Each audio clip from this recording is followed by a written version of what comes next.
Chapter 148.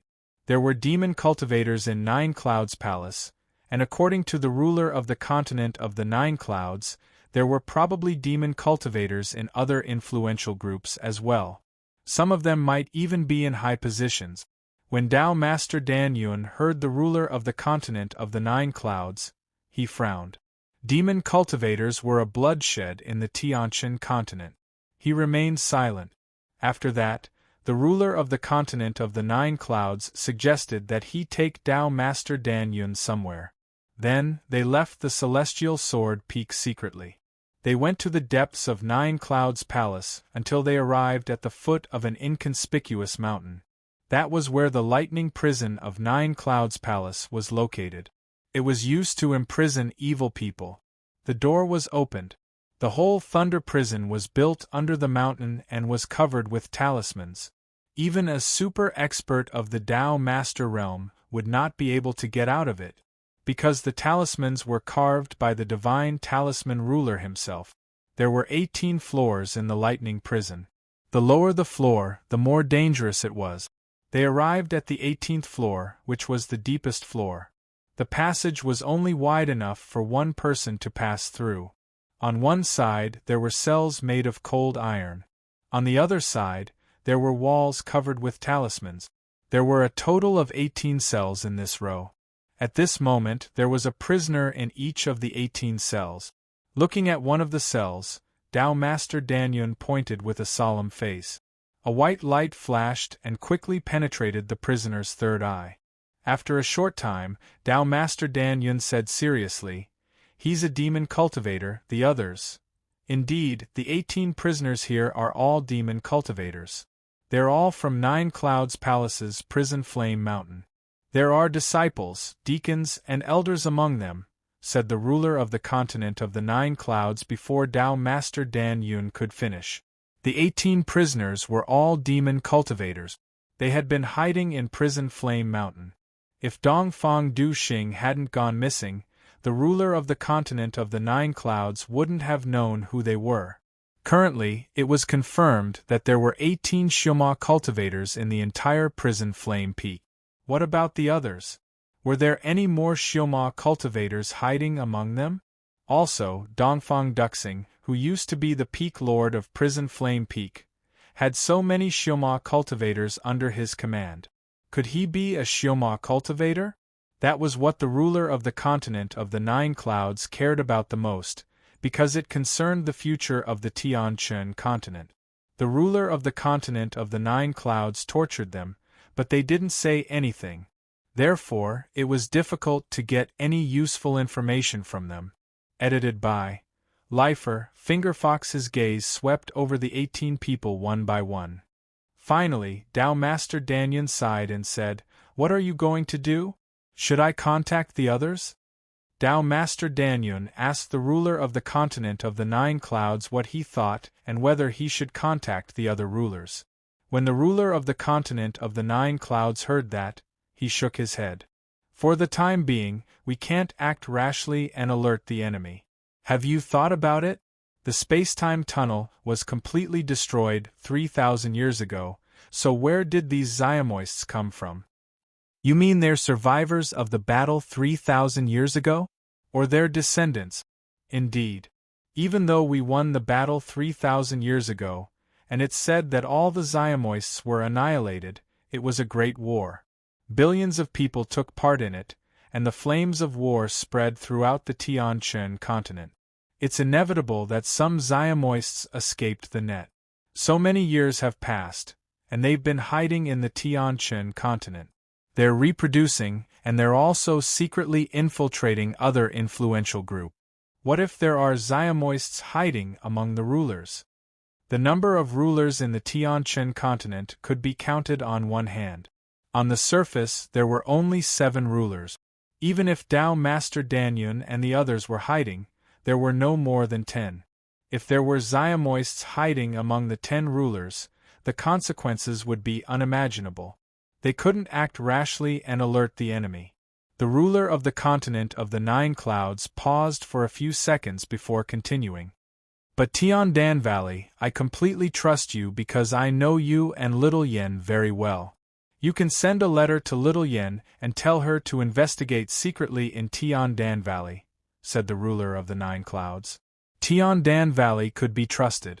When Tao Master Danyan heard that, he nodded and added, I wouldn't have thought that after thousands of years, the Xiamoists would come back in a swirl of dust. But what is their purpose? They're hiding in the Tianchun continent, they can't do anything. That's what I wanted to tell you, said the ruler of the continent of the 9 clouds. First, they couldn't act rashly and alert the enemy. Then, they had to figure out the Xiamoists' purpose. When the ruler of the continent of the 9 clouds said that, Tao Master Danyan immediately guessed what the Xiamoists' purpose was. His expression changed drastically. They want to open the space-time tunnel again so that the Xiamoists on the other side can attack again. They want to destroy the Tianchun continent in one fell swoop. The Xiamoists had been hiding for such a long time, and they had already infiltrated the Tianchun continent. Tao Master Danyan and the ruler of the continent of the 9 clouds looked at each other. Even though they didn't know how the Xiamoists were going to open the space-time tunnel, they couldn't let them succeed. Otherwise, the Tianchun continent would be plunged into the flames of war again. How many people would the Tianchun continent lose this time? Would they be able to win again? They didn't know. The ruler of the continent of the 9 clouds couldn't afford to gamble.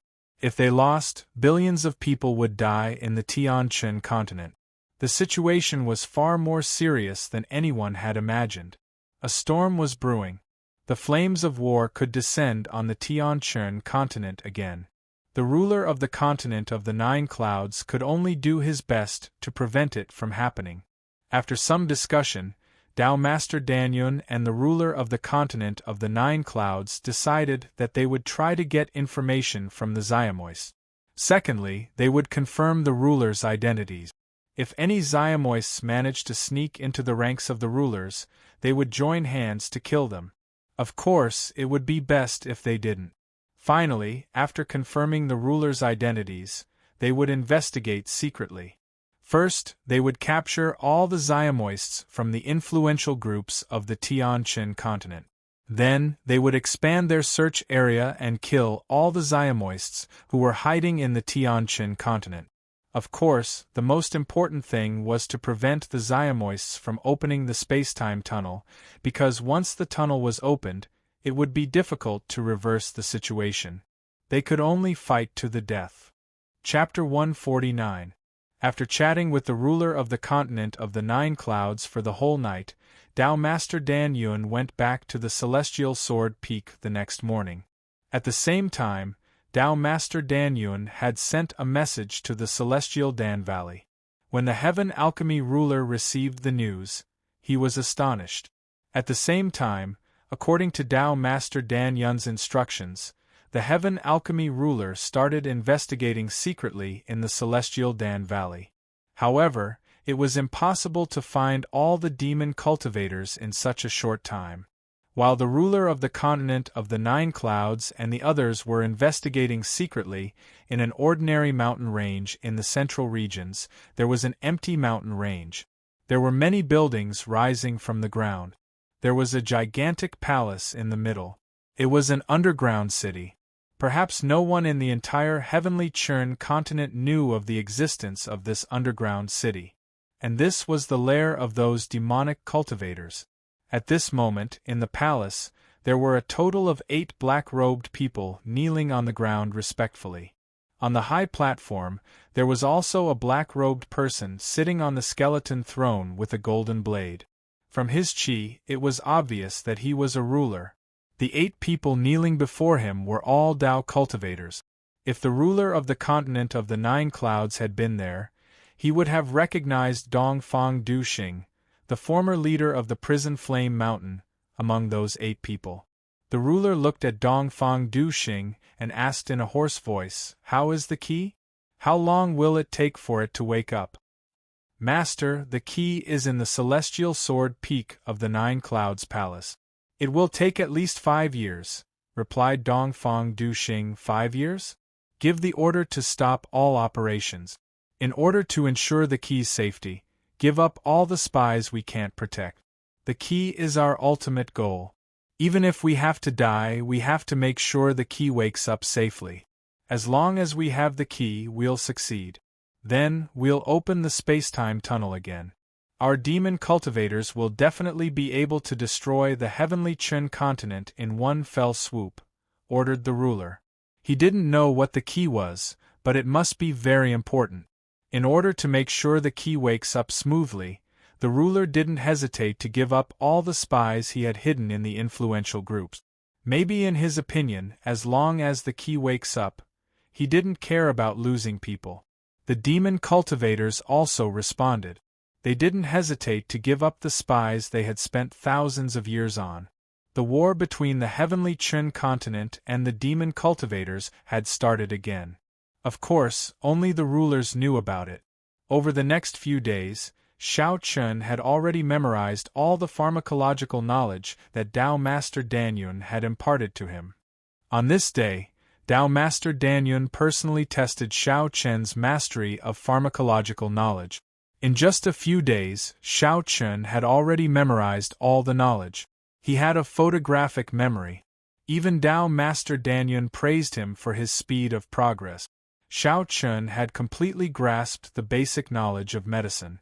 Now, he could start refining medicine. Taking Xiao Chen to his residence, Tao Master Danyun took out an ordinary alchemy furnace from his storage ring and said to Xiao Chen, "Alchemists are also divided into different levels. As we all know, starting from the apprentices there are profound-level alchemists, earth-level alchemists, and sky-level alchemists. At the same time, not only are there different levels for alchemists but also for elixirs. The lowest level is ordinary elixir, followed by profound elixir, earth elixir, and heaven elixir. Each level of elixir is divided into 3 grades. Moreover, elixirs of the same grade are divided into cyan, red, and gold patterns. Cyan patterns are the worst, and gold patterns are the best. For example, if a low-grade mortal grade pill showed a blue pattern after completion, then it would be the most inferior blue pattern mortal pill. If it showed a golden pattern, then it would be the most precious gold pattern mortal pill. Tao Master Danyun patiently explained the levels of elixirs and alchemists to Xiao Chen. Of course, Tao Master Danyun was only talking about the basic. He did not mention the higher levels. After all, these were too far away from Xiao Chen's level. After that, Tao Master Danyun was ready to demonstrate to Xiao Chen. As a beginner, Xiao Chen could only start with the lowest level ordinary elixir. Spirit-restoring elixir was the most popular elixir in the heavenly Chen continent. Its function was very simple. It was to restore a warrior's spiritual power. Watch carefully, Tao Master Danyun said to Xiao Chen. Then, he began to refine the elixir himself. He deliberately slowed down a lot, including the order of putting in the elixirs, the method of refining the elixir, and the control of the fire. While refining, Tao Master Danyun explained to Xiao Chen, and Xiao Chen listened carefully. After a full quarter of an hour, Tao Master Danyun finished refining the spirit-restoring elixir. There were a total of 18 elixirs. Each elixir had a golden pattern on it, indicating that it was a golden pattern spirit-restoring elixir.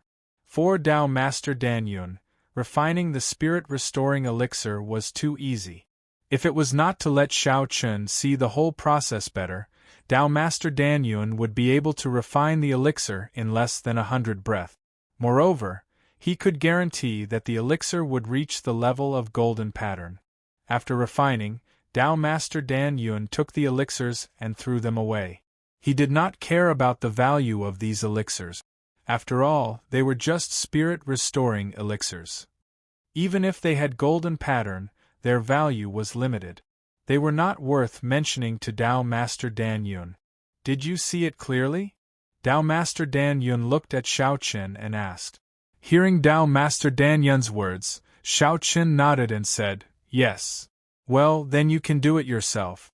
Here are the materials for 100 portions of spirit-restoring elixir. Remember, the three most important elements in the whole process are the order of putting the elixirs into the furnace, the method of refining the elixir, and the control of the fire. Leaving the materials for 100 portions of spirit-restoring elixir, Tao Master Dan Yun gave a few more words of advice. Then, he went back to his room to drink, returning to his drunken appearance. At first, the method of refining elixir given to Xiao Chen was the most basic one. As for Tao Master Dan Yun's unique method of refining elixir, it was still too early for Xiao Chen to learn it. Stepping in front of the furnace, Xiao Chen recalled the three essential elements of refining elixir that Tao Master Dan Yun had told him. The order of putting the elixirs into the furnace, the method of refining the elixir, and the control of the fire. Repeatedly recalling these words, Xiao Chen closed his eyes and meditated for a quarter of an hour. Then, he began to refine the elixir. First, he warmed the furnace with his own heaven fire. Then, he threw in the herbs and began to refine the elixir.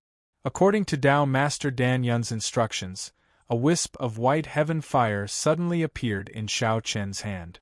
Then, with a flick of his finger, the flame instantly disappeared into the furnace.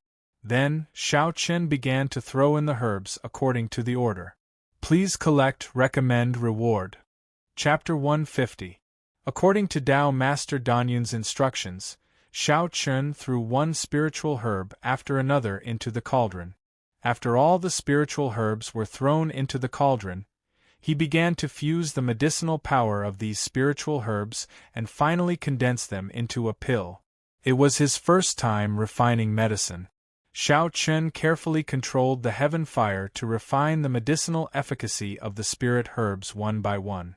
However, because of a careless mistake, a spirit herb was directly burned by the heaven fire. Sensing Xiao Chen's first failure, Tao Master Dan Yun, who had returned to his room, smiled slightly. This was normal. Anyone who tried to refine medicine for the first time would definitely fail, because the control of the heaven fire required numerous attempts. If the fire was too strong, it would burn the spirit herbs. If the fire was too weak, it would not be able to extract the medicinal efficacy of the spirit herbs. After his first failure, Xiao Chen looked at the ashes in the furnace, leaving only a pile of black impurities. He could not help but smile bitterly. During this period, Xiao Chen also practiced controlling the heaven fire countless times. He thought that he was proficient enough, but when it came to refining medicine, he was always one step away from the door. There was always a big difference between practice and actual practice. Xiao Chen was also very clear about this, but he was not discouraged. Taking a deep breath, Xiao Chen continued to refine medicine for the second time. Completely forgetting everything in the outside world, Xiao Chen's mind was only focused on refining medicine. With each failure, Xiao Chen also made progress little by little. After 6 hours and 39 failures, Xiao Chen finally succeeded in refining a cauldron of spirit revitalization pills. Although there were only 4 pills, and they were all green, it was already heaven-defying enough. This could be seen from Tao Master Dan Yun's expression in the room. At the moment when Xiao Chen refined the pills, Tao Master Dan Yun, who was sleeping with his eyes closed, suddenly opened his eyes and looked at the door in disbelief. This was simply a ghost. It was his first time refining medicine, and he succeeded in just 3 hours. Even Tao Master Dan Yun himself could not achieve this speed. Back then, when he refined his first elixir, it was also the spirit-restoring elixir. However, it took Tao Master Dan Yun 1 day and 1 night to succeed. His daughter, Ouyang Roshue, the current king of Heavenly Elixir Valley, also took 16 hours to refine the spirit-restoring elixir and failed hundreds of times before she succeeded. Xiao Chen, on the other hand, was able to succeed in just 6 hours with only 39 failures. Stunned, Xiao Chen came out of the room. Seeing Tao Master Dan Yun, he said gloomily, "Is my talent a little too poor? I tried 40 times before I succeeded, and only 4 pills were formed, and they were all Qingwen pills." Xiao Chun did not care about the change in Tao Master Danyun's expression and said. Hearing Xiao Chen's words, Tao Master Danyun wanted to give him a kick. This kid was actually depressed? It was known that he could refine the pills 40 times in just 3 hours. Such talent could no longer be described as good, it should be described as heaven-defying. Tao Master Danyun did not know what to say. He looked at Xiao Chun for a long while and said slowly, "Not bad, not bad." His words were full of praise for Xiao Chun, but the corners of Tao Master Danyun's mouth twitched unconsciously. To be honest, Xiao Chen's talent was a big blow to Tao Master Danyun. He had always thought that his talent was not the best, but it was definitely not weak. However, compared with Xiao Chen, Tao Master Danyun felt that his talent was simply trash. Thinking about Xiao Chen, he succeeded in 3 hours. Thinking about himself, it took him a whole day. Not in the mood to continue teaching Xiao Chen, Tao Master Danyun directly threw a storage ring to Xiao Chen. In the storage ring, there were several mortal-level pill recipes and various elixirs needed for alchemy. Looking at Xiao Chen, Tao Master Danyun said, "You can practice by yourself. When you can refine all the elixirs in these recipes, you will be a qualified alchemy apprentice." After saying that, without waiting for Xiao Chen's reply, Tao Master Danyun directly turned and walked into the room. This time, Tao Master Danyun directly closed the door. At this moment, Tao Master Danyun just wanted to be alone and calm down. He had lived so many years in vain. Looking at Tao Master Danyun's back and the closed door, Xiao Chen's face was full of helplessness. What was going on? He was fine just now. Did he think that his talent was too low? He didn't know what Tao Master Danyun was thinking, but if Tao Master Danyun knew what Xiao Chen was thinking, he would probably kick Xiao Chen and tell him to get lost. Shaking his head, Xiao Chen no longer thought about it. In the next few days, Xiao Chen had been learning alchemy from Tao Master Danyun. In total, he gave Xiao Chen 3 mortal-level low-grade elixir recipes, 2 mortal-level mid-grade elixir recipes, and 1 mortal-level high-grade elixir recipe. A total of 6 elixir recipes. After 2 days of studying alchemy, on the 3rd day, Xiao Chen, who had hardly rested, finally succeeded in refining the 6 elixir recipes. Among them, the 3 mortal-level low-grade elixir recipes were not difficult for Xiao Chen, but the 2 mortal-level mid-grade elixir recipes and the mortal-level low-grade elixir recipes made Xiao Chen fail many times. Therefore, it took Xiao Chen 2 whole days to successfully refine the elixir recipes, and this was the result of not sleeping or resting. Xiao Chen had completely forgotten about the time. When he finally succeeded in refining the last pellet of the high-grade mortal-level pellet, a smile appeared on his face. Then, he took the pellet he refined and quickly walked to the room of Danyun Tao Master and knocked on the door. Soon, the door opened and Tao Master Danyun saw Xiao Chen. Only 2 days had passed. Tao Master Danyun naturally didn't think that Xiao Chen had successfully refined 6 kinds of elixir, so he asked, "What's wrong? Is there anything you don't understand?" Tao Master Danyun thought that Xiao Chen had something to ask him, but the next moment, Xiao Chen's answer directly stunned Tao Master Danyun. "No, I have learned everything. These are the 6 elixir recipes, but unfortunately, all of them are green, not even red." He didn't come to ask questions, but to tell Tao Master Danyun that he had finished refining. Hearing Xiao Chen's words, Tao Master Danyun was almost in a sluggish state. He took the 6 jade bottles in Xiao Chen's hand and opened them one by one. In just 2 days, Xiao Chen had actually succeeded. Xiao Chen had become a real alchemy apprentice in just 2 days. If it had been someone else, it would have been difficult for them to achieve that even if they had been given a month. After confirming that there was no problem with these elixirs, Tao Master Danyun looked at Xiao Chen, who was slightly tired. For the first time in his life, Tao Master Danyun doubted his own talent. Was he really an alchemy genius? If it was true, then what was Xiao Chen? An alchemy prodigy? Please collect, recommend, reward. Chapter 151. In 2 days, he had successfully refined 7 types of ordinary pills. Although they were all cyan pills, this was already heaven-defying enough. In any case, Tao Master Danyun had never seen anyone who could do this in his entire life. He didn't let Xiao Chun continue to cultivate. Since he had already grasped the basics of refining ordinary pills and had successfully become an alchemy apprentice, Xiao Chen needed some time to consolidate his foundation. Only after he had truly consolidated his foundation could he begin to learn how to refine profound-level pills and become a profound-level alchemist. He gave Xiao Chen more than 10 ordinary pill recipes and told Xiao Chen to study them when he had time. When Xiao Chen was able to refine all the pills in these recipes and reach the red vein stage, Xiao Chen could begin to learn how to refine profound-level pills. Xiao Chen left the Zhongshuan holy man's residence with the pill recipes and various spiritual herbs. He hadn't returned to the dustless residence for 2 days. Xiao Chen didn't inform Qin Shuru beforehand and directly returned to the dustless residence. They didn't tell Xiao Chen about the demonic cultivators. In the eyes of Tao Master Danyun and the ruler of the 9 clouds, Xiao Chen couldn't be of much help at the moment. It was better to let him cultivate in peace. On the way back to the dustless residence, Qin Shuru was naturally very happy to see that Xiao Chen had returned. His previous injuries had completely healed.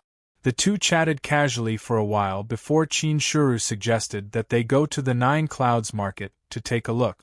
The 9 Clouds Market was a market formed spontaneously by many disciples of the 9 Clouds Palace. Many disciples brought treasures they didn't need to sell or barter there. Spiritual stones could be used, points could be used, and items could be exchanged freely. There were many ways to buy things. After so many years, the bazaar had grown bigger and bigger. Even some elders had joined the bazaar. From time to time, they would put their treasures up for sale. It was the first time he'd heard about the continent of the 9 Clouds Bazaar. Thanks to Qin Shuru's suggestion, Xiao Chen was also interested. Then, the two of them took Qing Yao and Qing Luo with them and left the dustless residence. They walked towards the continent of the 9 Clouds Bazaar. The Bazaar of the 9 Firmaments was located in a valley between the 9 peaks of 9 Firmaments Palace. The entire valley was oval-shaped and extremely large. When Xiao Chen's group of 4 arrived at the entrance of the valley, they saw a wide path made of bluestone. It was a winding path that led deep into the valley.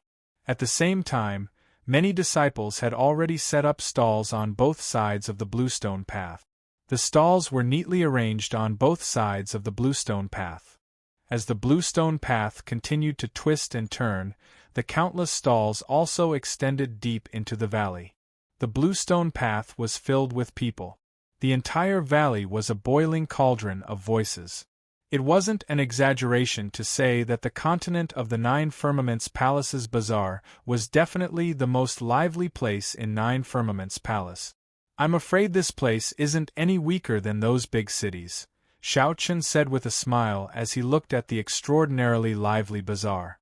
The continent of the 9 Firmaments Palace's disciples can be said to be one of the few places where the disciples of 9 Firmaments Palace gather. There are millions of disciples in 9 Firmaments Palace gathered here. "Naturally, it's very lively," replied Qin Shuru when he heard Xiao Chen's words. As for Qing Yao and Qing Luo, they were curiously looking at everything before them. They were amazed by the prosperity of the continent of the 9 Firmaments Palace. At the same time, the bazaar also proved 9 Firmaments Palace's valiant strength. Just a bazaar organized by the disciples could reach such a level. It was obvious that 9 Firmaments Palace was indeed full of talents.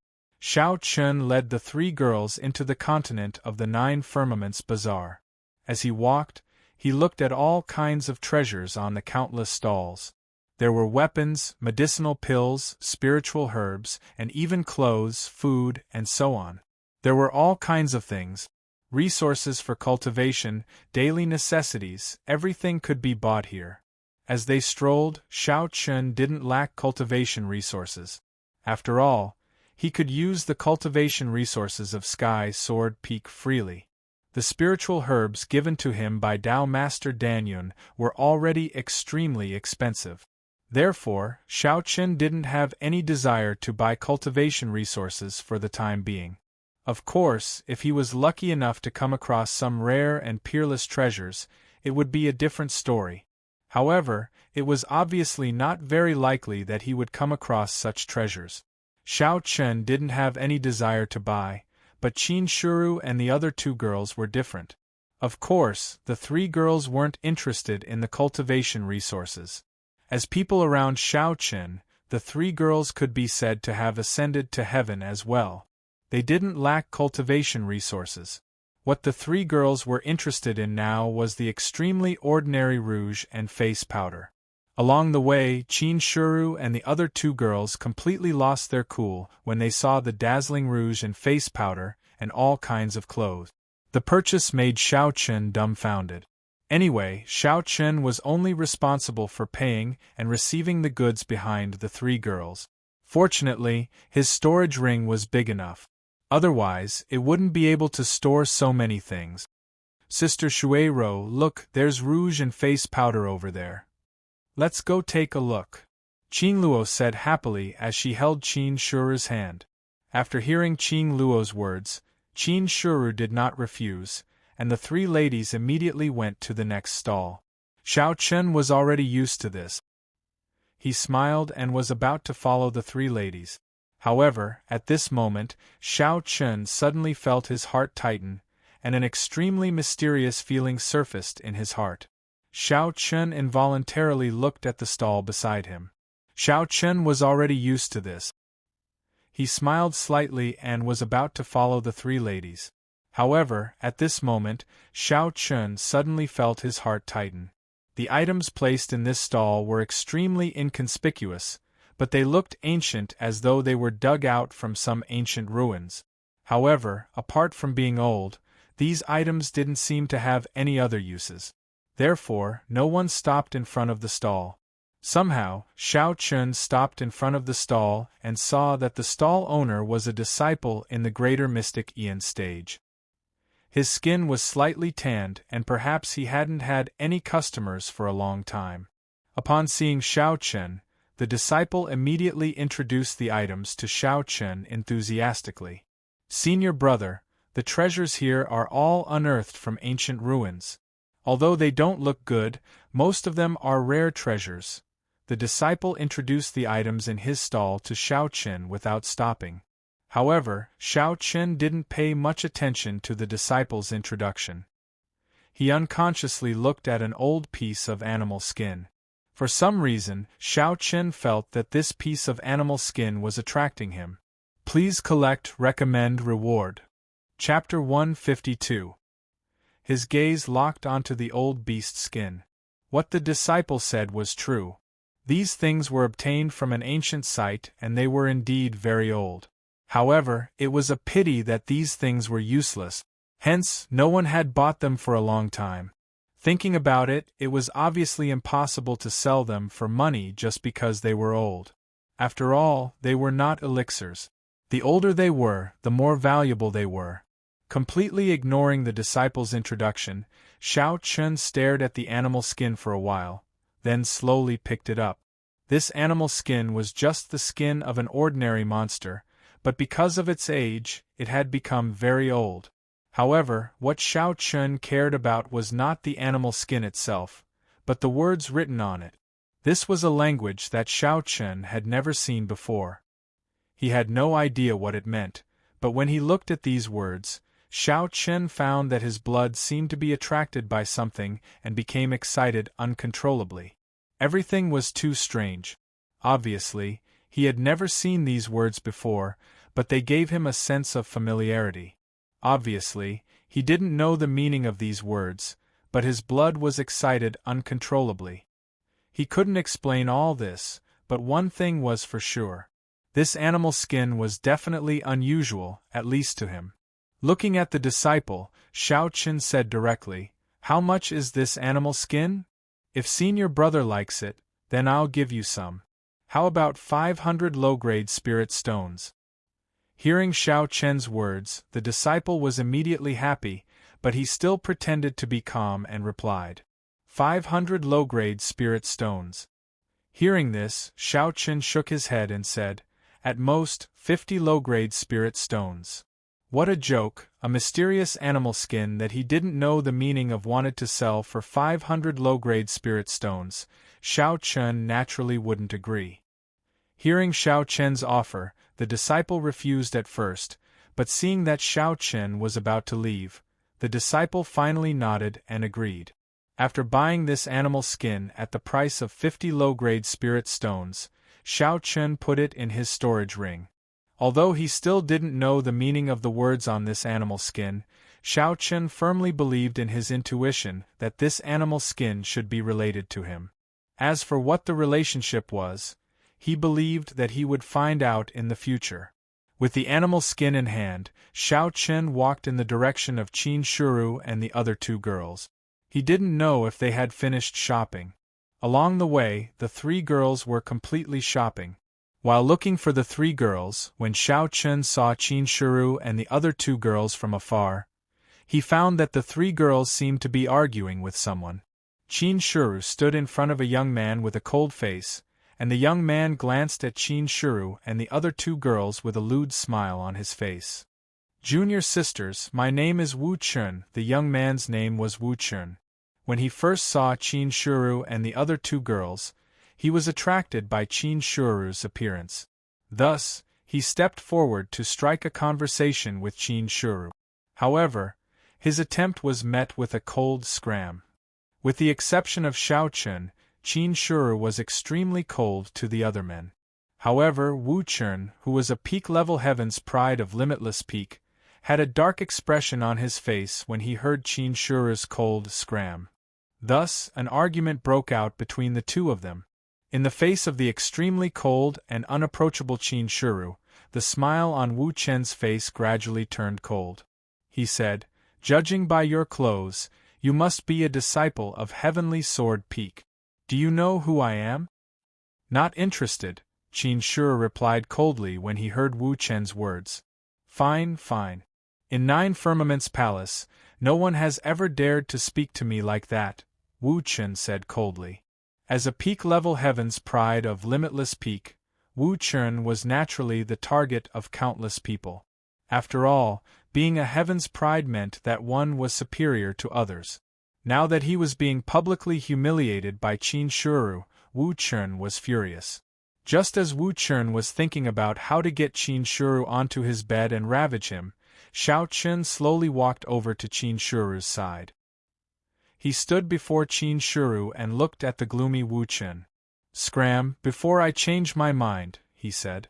Xiao Chen knew all too well what Wu Chen was thinking.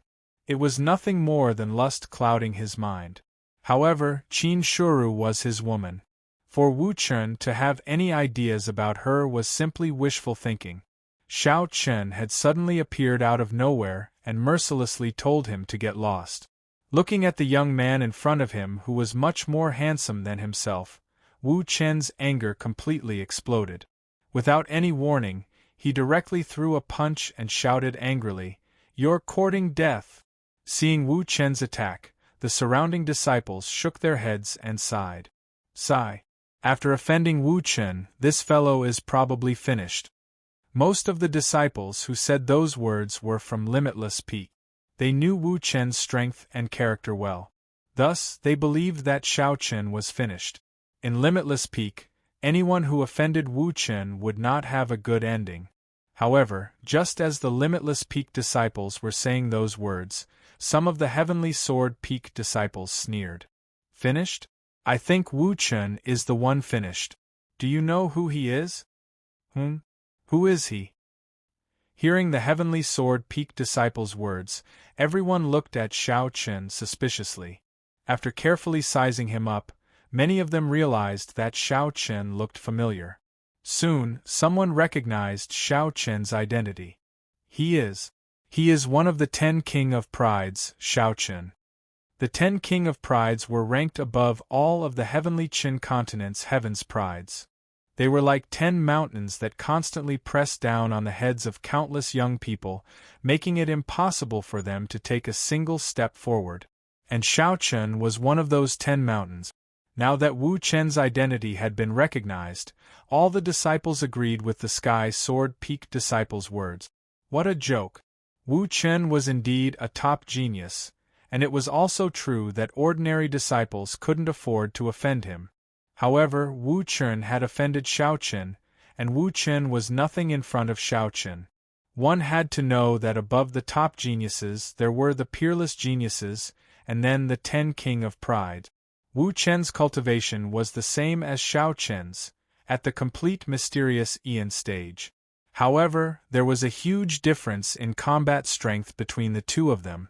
Facing Wu Chen's punch, Xiao Chen stretched out his right palm and easily blocked Wu Chen's fist. Furthermore, he even held Wu Chen's fist tightly in his hand. Wu Chen's attack was blocked, and he was completely restrained by Xiao Chen.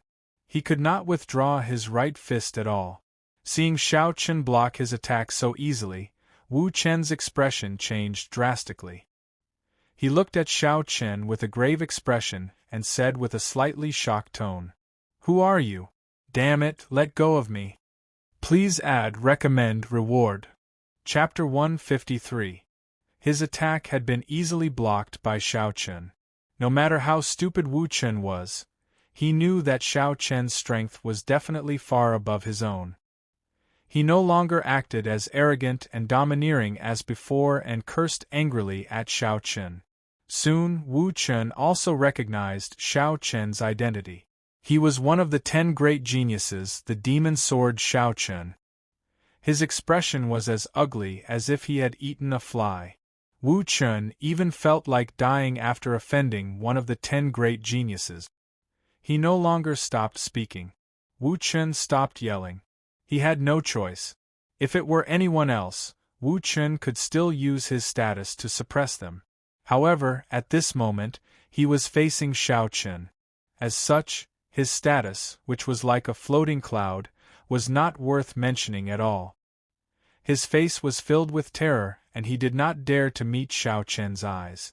Fortunately, Xiao Chen did not lower himself to his level. He released his hand and said indifferently, "Scram." It was the exact same scram, but this time, this scram was the most beautiful sound in Wu Chen's ears. He did not dare to hesitate and immediately nodded respectfully. "Yes, yes, I'll scram. Thank you, senior brother Xiao Chen, for showing mercy." After saying that, Wu Chen turned around and disappeared into the crowd. After Wu Chen left, Xiao Chen turned to look at Qin Shuru and asked, "How is it? Have you bought everything?" Qin Shuru, who originally had an icy expression, revealed a faint smile as he faced Xiao Chen. This smile made Qin Shuru even more beautiful, causing the surrounding male disciples to be stunned. "Yes, we've bought everything," Qin Shuru said. "Then let's go." "We're going back," Xiao Chen said. Xiao Chen's group left under the gazes of all the disciples. Of course, before they left, Xiao Chen bought a few more swords. There were both mortal and profound swords to nourish his Heavenly Way sword embryo. Although he could go to the Heavenly Sword Hall to obtain swords of various grades at any time, his Heavenly Way sword embryo was like a bottomless pit. It had already devoured close to 100 swords during this period of time, but it still did not undergo much of a transformation. From the looks of it, the amount of resources required to complete the transformation of the Heavenly Way sword embryo was astronomical. Moreover, he could not really use up all the resources of the Heavenly Sword Hall. Otherwise, what would all the disciples of the Heavenly Sword Peak use? Therefore, Xiao Chen would buy a few swords when he saw them. After spending tens of thousands of spirit stones, Xiao Chen bought more than a dozen mortal-grade swords and 3 profound-grade swords. Only then did the group return to the Heavenly Sword Peak with satisfaction. Next, he had the Heavenly Way sword embryo devour the swords. As the number of swords devoured by the Heavenly Way sword embryo increased, the number of swords it could devour every day kept increasing. In the beginning, it could only devour 3 profound swords a day. Now, however, the heavenly way sword embryo could devour 5 profound swords or 10 mortal swords a day. Its appetite was growing bigger and bigger. At this rate, Chun Feng would have to keep searching for various types of swords. Otherwise, he would not be able to ensure that the heavenly way sword embryo could devour enough sword. You've devoured so many swords. After you complete the transformation, do not disappoint me. After feeding the heavenly way sword embryo the last profound sword, Shao Qin smiled. Then, he began his cultivation session. Night slowly fell and Shao Qin entered his daily routine of cultivation. At the same time, in the residence of the Peak Master of Holy Maiden Peak, Su Jin, a beautiful young woman in purple robes, was pacing back and forth within the courtyard. Judging by her face, it was clear that she had something weighing on her mind. The young woman's name was Lu Yun. She was an ordinary disciple of Nine Firmaments Palace's Holy Maiden Peak. In Nine Firmaments Palace, Lu Yun was very ordinary. However, very few people knew that Lu Yun was a direct descendant of the Greenwave Empire's imperial family. Her father was the current emperor of the Greenwave Empire. Her family background was extremely illustrious. The Cerulean Waves Empire was an overlord that was second only to the 7 overlords of the Central Plains. Yet, as the eldest princess of the Cerulean Waves Empire, Lu Yun was currently so worried. It was obvious that she had encountered a great deal of trouble. Unlike Qin Shi's cold beauty, Lu Yun gave off a dignified aura. This was probably due to her identity as the eldest princess of the Greenwave Empire. As a princess, Lu Yun had stood above everyone since she was young. It was only natural for her to develop a dignified aura. She paced back and forth as if she was waiting for something. At this moment, Su Jin's figure appeared in front of Lu Yun without warning. Seeing Su Jin appear, Lu Yun hurried forward and asked anxiously, "Peak Master, how is it?" The Lord Ruler did not agree. Su Jin shook her head helplessly in response to Lu Yun's question. The Lord Ruler of the 9 Firmaments did not agree. Hearing that, Lu Yun's face sank and she asked in despair, "Why?" The older generation experts of the Mu family did not take action as well. If our 9 Firmaments Palace sends someone to interfere with the Greenwave Empire, it will inevitably become enemies with the Mu family. The Lord Ruler has more important matters to attend to right now. Thus, 9 Firmaments Palace cannot spare any extra manpower to deal with the Mu family. Thus, the experts of the palace cannot interfere, Su Jin replied. 9 Firmaments Palace could not help the Greenwave Empire. After receiving that answer, Lu Yun sat down on a stone bench within the courtyard. At present, the Greenwave Empire's situation had reached a critical juncture. Or rather, it would be more accurate to say that the Lu family's situation had reached a critical juncture. 7 days ago, a peerless genius from the Mu family known as Mu Feng had come to the Greenwave Empire. He had taken a fancy to the youngest princess of the Lu family, Lu Yun's younger sister, Lu Qingyu. Relying on his identity as a lineal descendant of the Mu family, Mu Feng directly proposed marriage. Lu Yun's father, Lu Zhenhai, found it difficult to refuse. After all, if he refused Mu Feng, it would be equivalent to offending the Mu family. Although the Aquamarine Wave Empire was powerful, it was difficult to resist the Mu family. Any highest elder of the Mu family in the Dao Master Realm could easily destroy the entire Aquamarine Wave Empire. If it was only because Mu Feng was forcing the marriage, it would not have been a big deal. What the Lu family found most difficult to accept was that Mu Feng wanted to marry Lu Qingyu because she had the same spiritual constitution as Qin Shi. What truly moved Mu Feng's heart was Lu Qingyu's spiritual constitution. If Mu Feng were to obtain Lu Qingyu's spiritual constitution, he would surely kick her aside. In the end, Lu Qingyu would face an incomparably miserable future. They had originally thought that 9 Firmaments Palace would be able to help.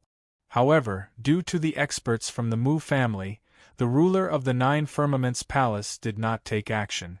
Thus, it was inconvenient for Nine Firmaments Palace to send experts over. More importantly, the ruler of the Nine Firmaments Palace was currently focusing all his efforts on tracking down demonic cultivators. He simply could not spare any time to waste on the Mu family. It's over. Without the experts from Nine Firmaments Palace, the Greenwave Empire is simply incapable of resisting the threat from the Mu family. Tears flowed down from their eyes. Seeing that, Su Jin slowly walked over to Lu Yun's side and sat down. Lu Yun, things may not be as bad as you think. It is not that the Lord Ruler is ignoring this matter. Rather, things have not reached that stage yet. Do you understand? Truth be told, this matter is not difficult to deal with. My Nine Firmaments Palace is not afraid of the Mu family, after all. Begging for collection, begging recommendation, begging reward. Chapter 154.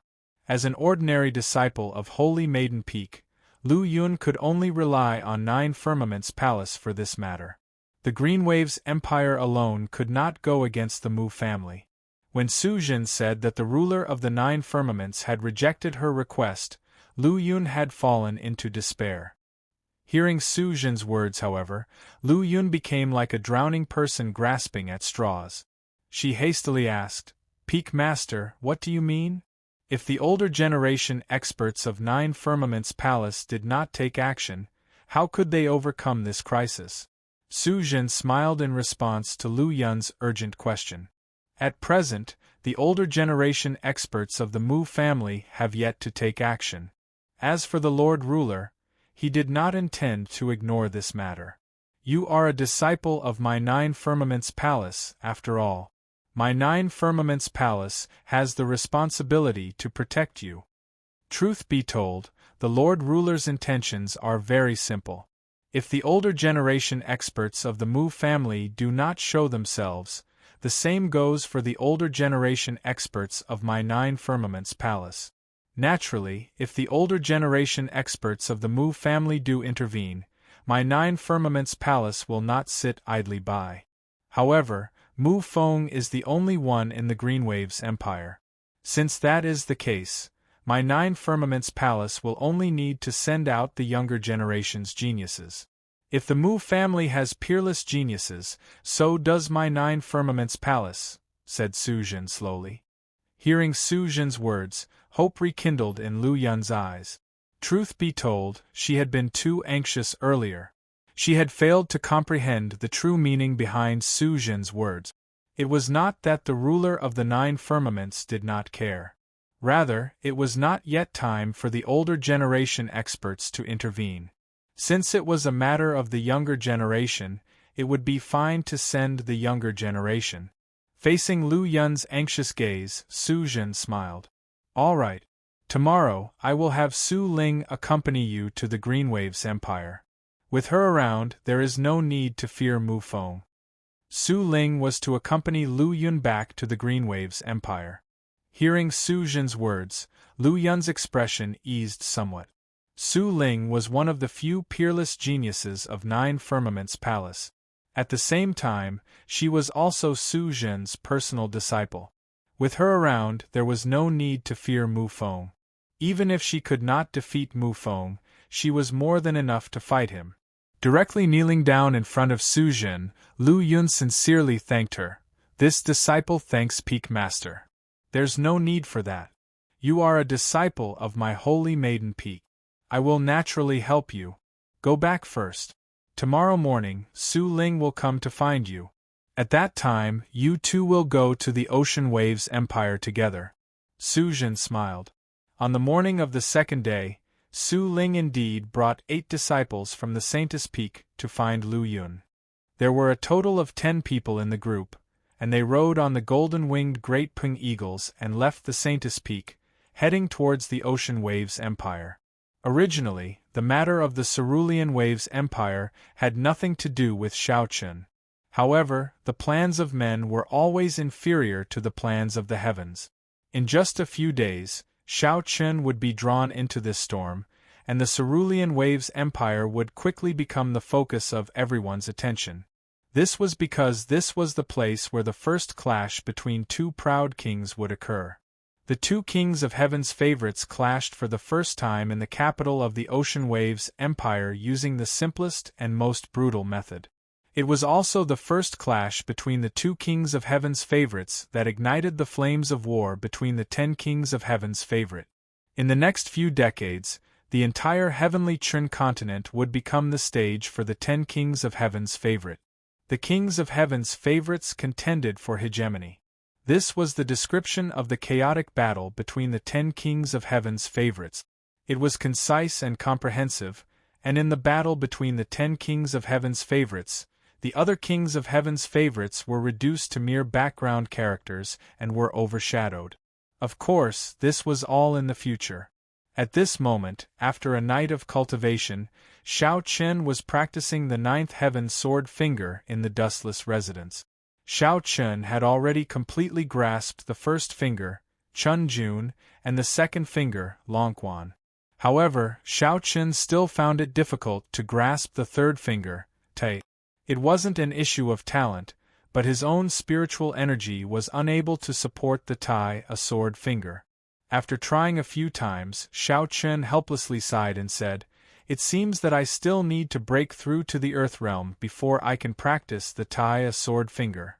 The Tai, a sword finger was equivalent to an earth realm martial technique. With Xiao Chen's current cultivation level, it was naturally difficult for him to successfully practice it. Just as Xiao Chen stopped practicing the Tai, a sword finger, Qin Shuru walked over with breakfast. He smiled at Xiao Chen and said, "Let's eat. You woke up early in the morning to cultivate. Even if you want to work hard, you still need to eat." "All right, let's eat together," Xiao Chen replied with a smile when he heard that. While eating the breakfast prepared by Qin Yao and Qing Luo, Xiao Chen asked, "How's it going? Have you had any problems with your cultivation recently?" Xiao Chen had always been brooding over Qin Shuru's mysterious and terrifying cold qi. Therefore, Xiao Chen was very concerned about Qin Shuru's cultivation. He was afraid that something would happen to her. In response to Xiao Chen's question, Qin Shuru replied with a smile, "Don't worry. I've already broken through to the small completion of Mystic Ian Realm."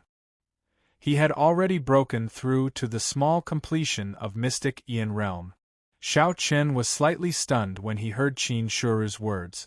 Qin Shuru's cultivation speed was indeed too fast. After confirming that Qin Shuru was fine with his cultivation, Xiao Chen relaxed. However, after a pause, Qin Shuru said, "You should take care of Qin Yao and Qing Luo when you have time. I think they're about to break through to the Mystic Ian Realm in the next 2 days. They're just a little bit away from it." Qin Yao and Qing Luo had followed him all the way from the Dongyang region. From the channel-opening realm warriors to the great completion of the Yellow Realm, Qin Yao and Qing Luo had made great progress.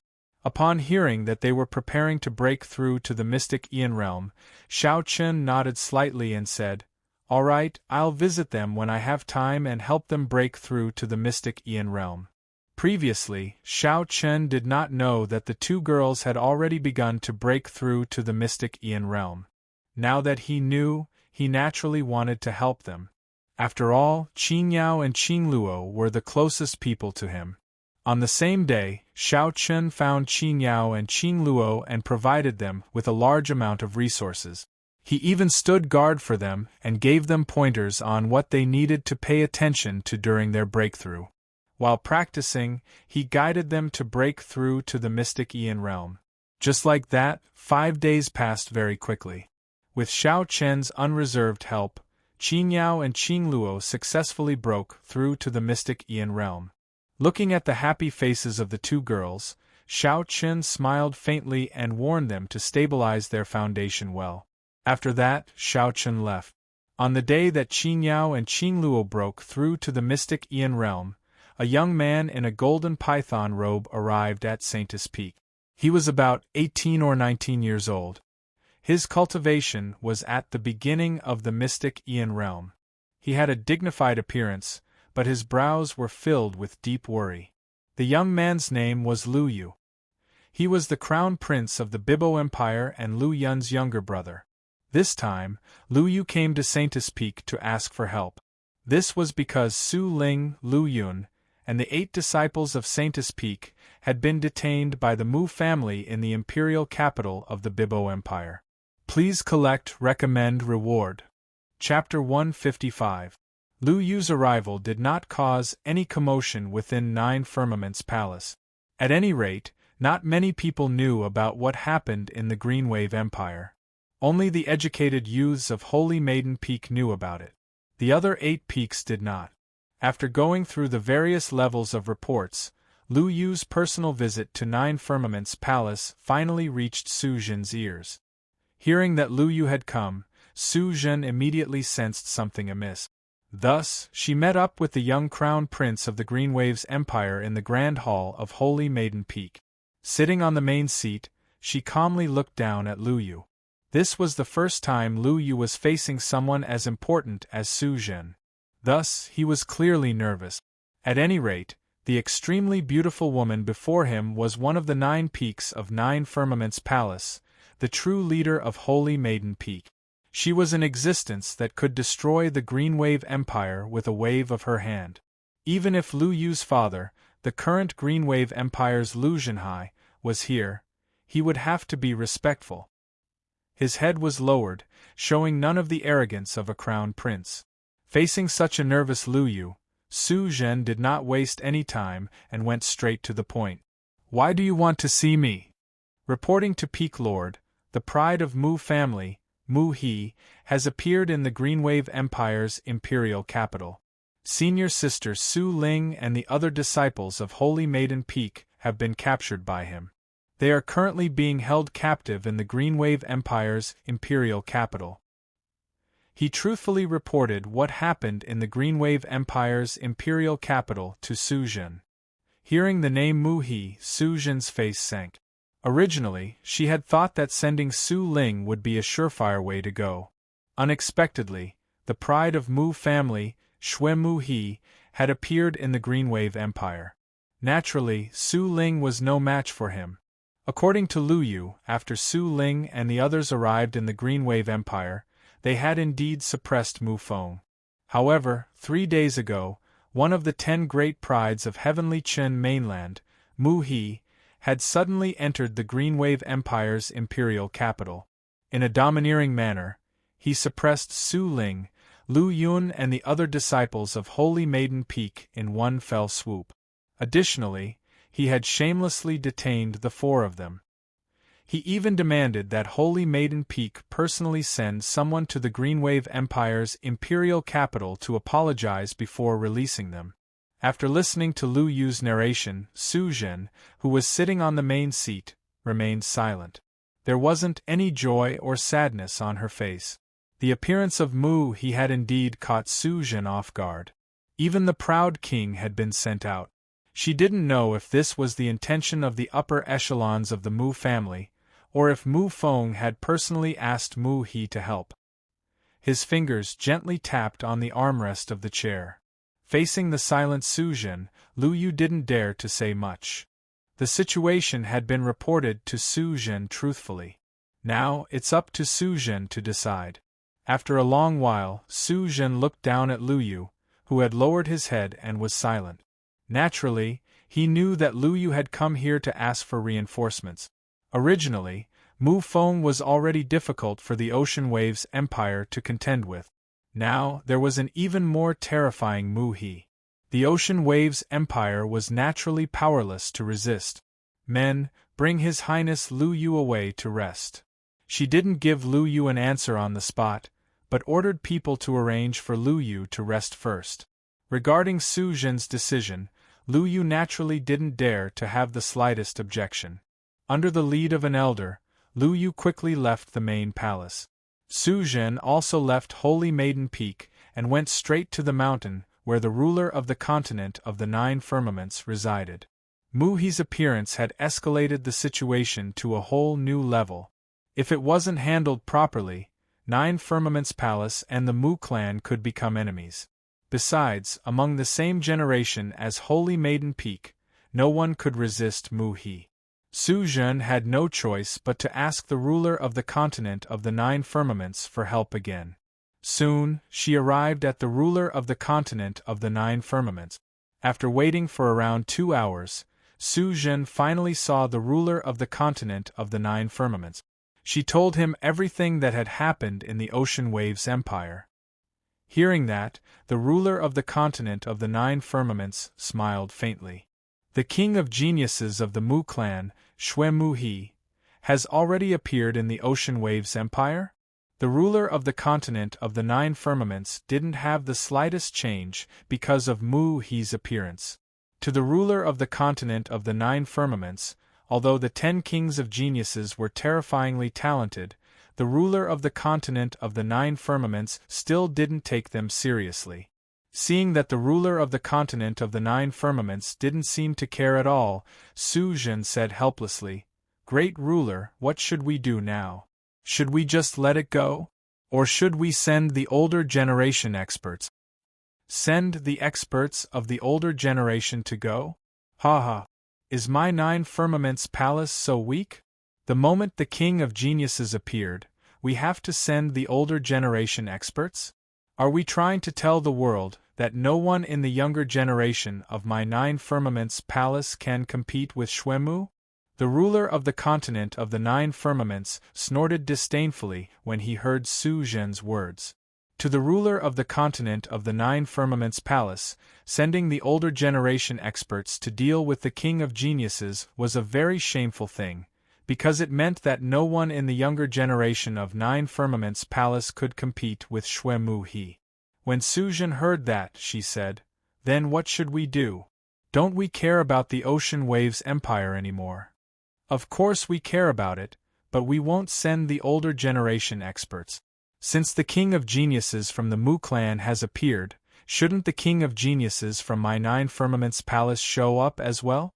said the ruler of the continent of the 9 firmaments palace, smiling indifferently. When Su Zhen heard that, a silhouette in white clothes appeared in her mind. What the ruler of the continent of the 9 firmaments palace meant was obvious.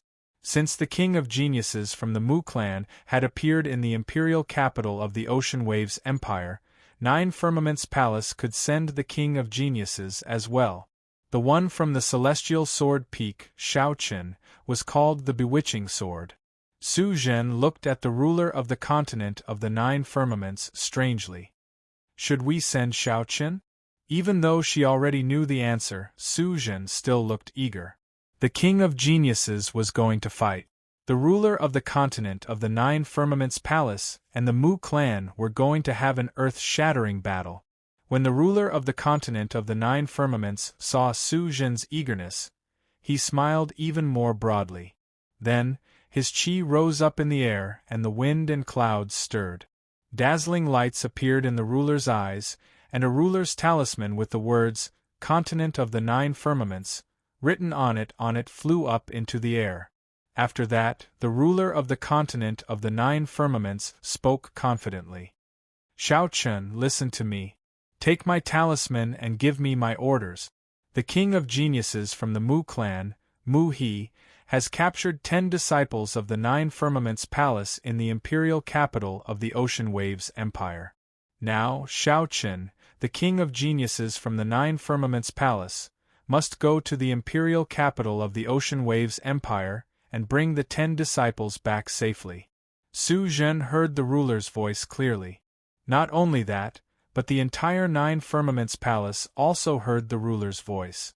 Everybody on the 9 peaks of 9 firmaments palace heard the ruler's command. "Please add me to your collection, recommend me, reward me." Chapter 156. The sudden appearance of the sovereign heavenly order stunned everyone from 9 firmaments palace. This was an order personally issued by the sovereign of the 9 firmaments palace.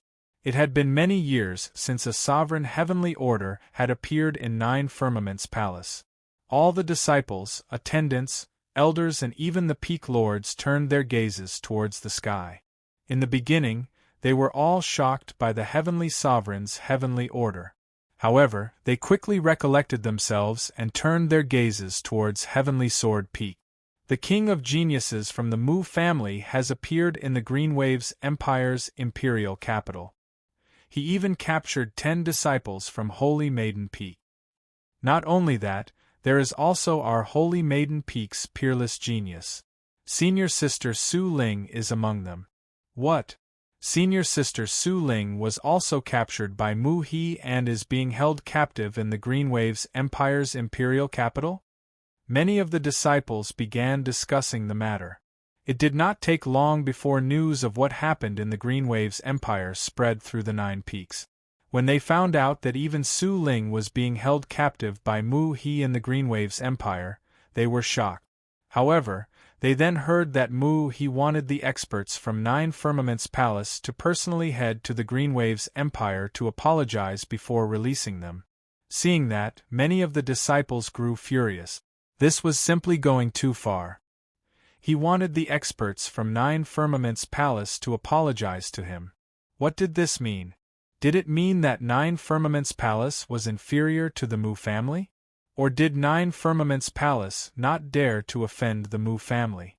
As the news of what happened in the Green Waves Empire spread, the furious curses of the disciples from the 9 peaks rose one after another. What an arrogant Mu family!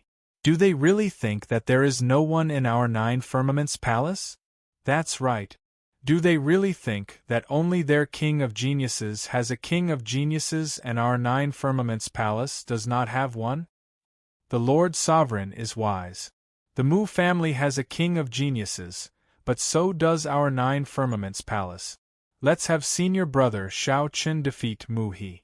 Let's see if the Mu family can continue to act arrogantly then. Mu He's arrogance had thoroughly infuriated the many disciples of 9 Firmament's Palace. At that very moment, the disciples of the 9 Firmament's Palace, who were usually fighting both openly and covertly, were united. While condemning Mu He, they were also cheering Shao Qin on. Quite a number of them had even gathered towards Heavenly Sword Peak. They wanted to send Shao Qin off and witness with their own eyes how the proud monarch of 9 Firmament's Palace would reign supreme over the Green Wave Empire and fight 300 battles with Mu He. More and more disciples were gathering towards Heavenly Sword Peak. At the same time, the disciples from Heavenly Sword Peak were the first to gather outside the Immaculate Residence. At that very moment, Shao Qin had unquestionably become the focus of all the disciples from 9 Firmament's Palace. Inside the Immaculate Residence, Shao Qin smiled wryly as he looked at the sovereign's heavenly command descending from the sky. Qin Shuru, who was beside him, asked worriedly, "Husband, that Mu He is also one of the 10 great geniuses. Will you be in danger?" After learning that the sovereign of the 9 Firmaments had personally given the order for Shao Qin to head to the Green Wave Empire, Qin Shuru could not help but feel worried. It was not because he did not have confidence in Shao Qin. Rather, it was because Shao Qin's opponent this time was different from the past. Mu He was a bona fide member of the 10 great geniuses. He was not someone Shao Qin's previous opponents could compare with. In the face of Qin Shuru's concern, Shao Qin smiled and said, "Don't worry. It'll be fine." Shao Qin signaled Qin Shuru not to worry and instructed her to wait for his return at the Heavenly Sword Peak. Afterwards, Shao Qin left the Immaculate Residence alone. As soon as he opened the door to the Immaculate Residence, Shao Qin saw many Heavenly Sword Peak disciples gathered around. When they saw Shao Qin come out, they all shouted one after another, "Senior brother Shao Qin, you must make Mu He pay the price." "That's right. He's so arrogant. Senior brother Shao Qin, teach him a lesson." Everyone was filled with anticipation for Shao Qin's departure and the upcoming battle between the 4 great geniuses. Shao Qin smiled in the face of everyone's cheers. Then, with Qin Heng, Qi Yan, and Mo Jian and his other friends leading the way, he headed towards the Heavenly Sword Peak's main hall. There was a sea of people along the way, especially when they arrived at the Heavenly Sword Peak's main hall. It was completely packed. In the end, it was Tsang Xian who stepped forward to stabilize the situation, allowing Shao Qin to escape from the encirclement. After entering the main hall, Song Xian, Song Long, Song Yun, Lu Yu and Su Zhen had already arrived. Lu Yu's eyes were filled with curiosity as he watched Shao Chen slowly walk into the hall in snow-white clothes. He wanted to see just what was so special about Shao Chen, who was listed as one of the 10 four great geniuses together with the terrifying Mu He. He did not dare to openly size up Shao Chen, and could only secretly spy on him. Shao Chen obviously did not notice Lu Yu. Although Lu Yu was the crown prince of an empire, in Shao Chen's eyes, this title was no different from a joke. He directly bowed towards Song Xian and the other 3 and said, "Greetings, Master, Martial Uncles and Peak Master Su Zhen. Chen during this trip to the Aqua Waves Empire, you must not disrespect our 9 Firmaments Palace. You must bring back those 10 disciples safely." Seated in the main seat, Song Xian said with a serious expression. His voice was also filled with a rarely seen dignity. It was obvious that Song Xian attached great importance to this matter. This was not only for 9 Firmaments Palace's dignity, but more importantly, this battle would affect the Heavenly Sword Peak's position among the 9 peaks. If Shao Chen could successfully bring back those 10 disciples, the Heavenly Sword Peak's position among the 9 peaks would rise greatly. In the face of Song Xian's expectations, Shao Chen said in a neither servile nor overbearing manner, "This disciple will do his best to not disappoint Master and the ruler." After receiving Shao Chen's answer, Song Xian said, "Good. Then, you and His Highness Lu Yu can set off." The golden-winged great rock had long since been prepared. Next, Shao Chen and Lu Yu walked out of the great hall. Under the witness of countless disciples, Shao Chen mounted the golden-winged great rock. It was worth mentioning that before mounting the golden-winged great rock, Lu Yu hesitated. In the end, he mustered up the courage to ask Shao Chen, "Senior brother Shao Chen, are the 2 of us going alone?" Seeing that Shao Chen did not appear to be prepared, Lu Yu asked. His intention was to remind Shao Chen if there was a need to bring some disciples from 9 Firmaments Palace with him. However, in the face of Lu Yu's concern, Shao Chen simply replied, "It's just me. I alone am enough." After saying that, the many disciples watched as Shao Chen mounted the golden-winged great rock. With an eagle cry, he disappeared into the horizon. Lu Yu was also mounted on the golden-winged great rock. However, he was behind Shao Chen. Watching Shao Chen's back, Lu Yu's earlier words echoed in his ears. "It's just me. I alone am enough." Suddenly, Lu Yu understood why Shao Chen could be ranked alongside the terrifying Mu as one of the 10 great prides. At the same time, Lu Yu helplessly realized that compared to Shao Chen, Mu He, and the others, he was simply too weak. There was no comparison at all. Shao Chen set off, carrying the heavenly order from the ruler of the 9 firmaments as he headed towards the Ocean Waves Empire. Meanwhile, in the imperial palace of the Ocean Waves Empire, there was a beautiful garden. A young man in blood-red robes stood proudly in the middle of the garden. Behind him was Mu Feng, who stood respectfully.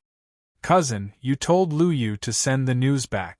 Will 9 Firmaments Palace really send someone over? After finding out that cousin is here, who among the younger generation from 9 Firmaments Palace would dare come?" Hearing Mu Feng's words, the young man in blood-red robes smiled. "You are wrong. There is one person who dares to come. As for me, the only reason I am still here is to wait for him. 9 Firmaments Palace's King of Pride, Yao Sword Shao Chen." Chapter 157. The blood-robed young man was none other than the king of geniuses from the Mu clan, Mu He, who had the title of Shui Mu.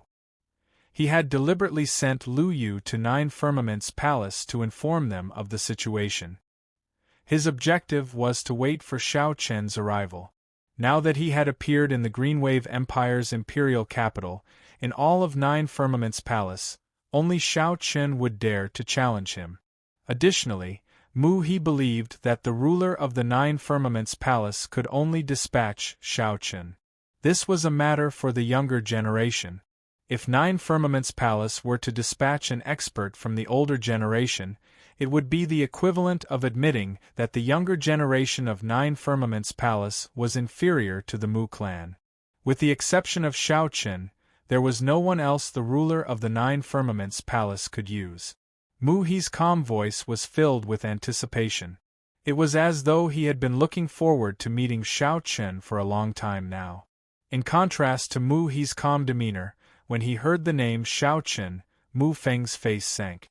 Everything that had happened in the city of the Medicine King was still fresh in his mind.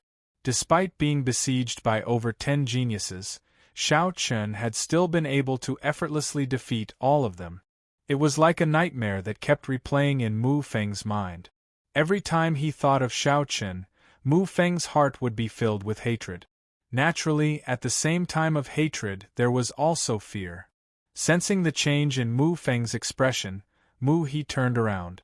A mocking smile appeared on his face as he said, "You are an idiot. To think that you can rely on numbers to suppress a king of geniuses. You only have yourself to blame for what happened in the city of the Medicine King.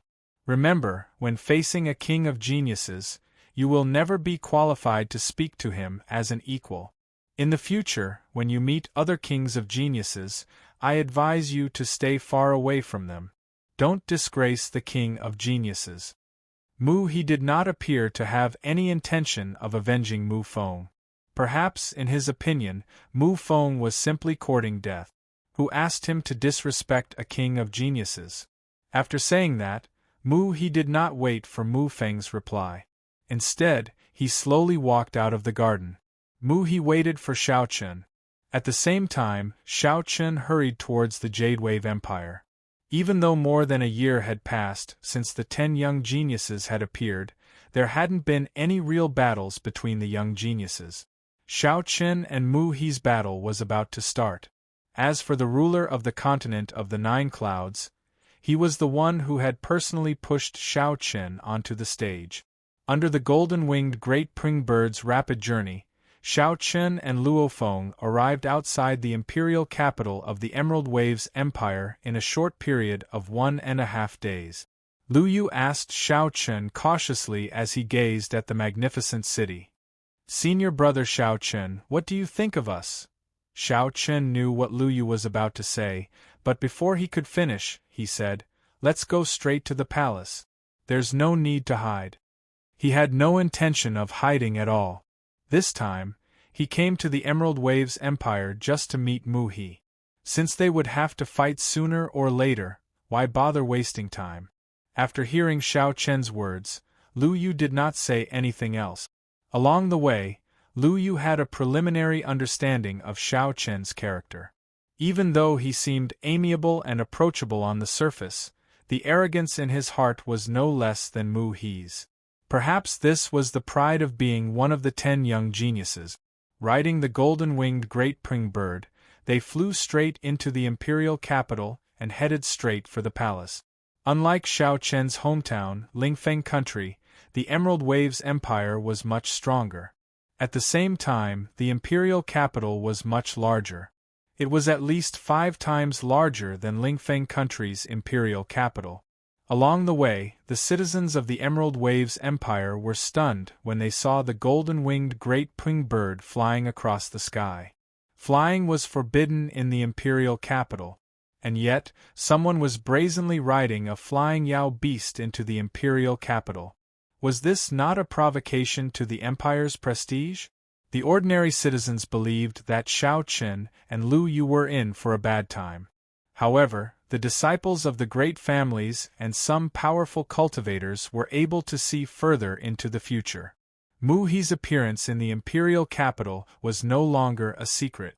Additionally, it was also no secret that he had captured the disciples of 9 Firmaments Palace. At present, Su Ling and the other 10 disciples were tied to wooden frames within the imperial palace's main square. News of that had spread throughout the imperial capital. Additionally, the golden-winged Great Pring Bird was the mount of 9 Firmaments Palace. Thus, many cultivators were able to guess that the newcomers must be from 9 Firmaments Palace. Additionally, It was clear that they were here for Mu He and the other 10 disciples from Holy Maiden Peak. I wonder who these people from Nine Firmaments Palace are? They should be experts from the older generation. At any rate, who among the younger generation can stand up to Mu He? Someone said. Did you forget someone? Nine Firmaments Palace also has a king of prides. Hearing that, someone beside him spoke up. You mean Yao Sword Shaoqin? That's right. The way I see it, this newcomer is most likely Yao Sword Shaoqin. At any rate, Nine Firmaments Palace cannot afford to lose face. They will not send experts from the older generation to deal with matters of the younger generation. If that is the case, doesn't that mean a war between the King of Prides is about to erupt? Very likely. Come, let's hurry to the Imperial Palace. We might be able to personally witness the first great battle between the King of Pride. Some of the more intelligent ones had guessed that the newcomer was most likely Shaoqin.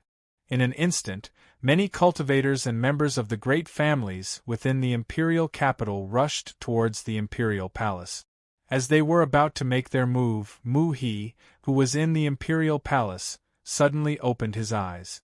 2 rays of red light shot out from his eyes as he looked towards the horizon. Mu He smiled and said, "He's finally here." Clearly, Mu He had already sensed Shaoqin's aura. Bringing Mu Feng with him, the 2 of them quickly arrived at the main square of the imperial palace of the Greenwave Empire. There were 10 wooden crosses there. A disciple of Holy Maiden Peak was hanging on each of the crosses. Surprisingly, the peerless genius of Holy Maiden Peak, Su Ling, was among them. At the same time that Mu He and Mu Feng appeared, the Emperor of Greenwave Empire, Lu Zhenhai, also appeared with a group of civil and military officials. Seeing Mu He's arrival, Su Ling snorted and said, "Mu He, if you have what it takes, then kill me. You want my men from Nine Firmaments Palace to apologize to you? Dream on." Hearing Su Ling's furious scolding, Mu He smiled and said, "How can a defeated general speak of bravery? Whether or not I kill you makes no difference to me. Consider yourself lucky today to be able to witness a battle between 2 King of Pride. However, I wonder, can your King of Prides from Nine Firmaments Palace rescue you fellows?" That's right. He did not take Su Ling's words to heart at all. In Mu He's opinion, someone like Su Ling was not worth mentioning. Hearing Mu He's words, Su Ling's face sank. A battle between the King of Prides? Nine Firmaments Palace has sent out a King of Prides? Heavenly Sword Peak's Yao Sword Shaoqin? She thought to herself in shock. It was at that moment that a massive golden-winged great rock, exuding an awe-inspiring aura, arrived above the imperial palace. It slowly descended and Lu Yu and Shaoqin jumped down from the back of the great rock. Please collect, recommend, reward. Chapter 158. The King of Pride of the Mu family, Xue Mu He, and the King of Pride of Nine Firmaments Palace, Shaoqin. The 2 kings of pride finally met. As Shaoqin jumped down from the eagle's back, the look in Mu He's eyes turned sharp. At the same time, the corners of his lips curled into a smile. Although this was their first meeting, the first impression Mu He got from Shaoqin was one of extreme sharpness. This was an extremely powerful fellow who could not be underestimated. He did not underestimate Shaoqin in the slightest. At the same time, Shaoqin's gaze also fell upon Mu He. His eyes flashed with fighting spirit. So, this is the King of Pride of the Mu family? Compared to the eliminated Gu Lei, Su Mu could not be mentioned in the same breath. The 2 of them looked at each other. As for the others, after Shaoqin's appearance, their gazes fell upon Shaoqin. This was the first time the civil and military officials of the Greenwaves Empire and Emperor Lu Zhenhai were meeting the King of Pride of Nine Firmaments Palace. They carefully regarded Shaoqin, seemingly wanting to see through him. Like the cultivators from the Cerulean Waves Empire, Su Ling and the others' gazes fell upon Shaoqin as well. Heavenly Sword Peak, this newly risen 9 peaks, was the weakest amongst the 9 peaks. However, they did have the one and only proud king from Nine Firmaments Palace, Shaoqin. There was a tangled expression on Su Ling's face. However, her eyes were filled with anticipation. As everyone was having their own thoughts, Mu Feng, the only one who had interacted with Xiao Chen before, suddenly shouted coldly. Xiao Chen, you have a death wish. My cousin is here today. You dare appear here? Do you think you are a match for my cousin? The hatred he felt for Xiao Chen did not diminish in the slightest. Relying on the fact that he was standing beside him, Mu Feng shouted coldly. However, his words had only just left his mouth when Xiao Chen ignored him. Mu He, on the other hand, turned around and slapped Mu Feng across the face. At the same time, he shouted coldly. Scram! You have no right to speak here. Scram! Mu He didn't give Mu Feng any face at all. In Mu He's heart, although Xiao Chen was an enemy, Xiao Chen was worthy of respect because Xiao Chen was one of the 10 great geniuses just like him. As the Pride King, Mu He had his own pride. How could an ant like Mu Feng insult an opponent who was on par with him? After being berated by Mu He, Mu Feng did not dare to refute and retreated to the side as instructed. After which, Mu He turned his head to look at Xiao Chen and spoke in a very calm tone. You did not disappoint me, demonic sword Xiao Chen. Oh, if that's the case, then let my junior sisters go, Xiao Chen said with a smile. Sure, as long as you fight with me, I'll let them go regardless of who wins or loses, Mu He said. Mu He didn't care about Su Ling and the others at all. Hearing that, the smile on Xiao Chen's face slowly vanished.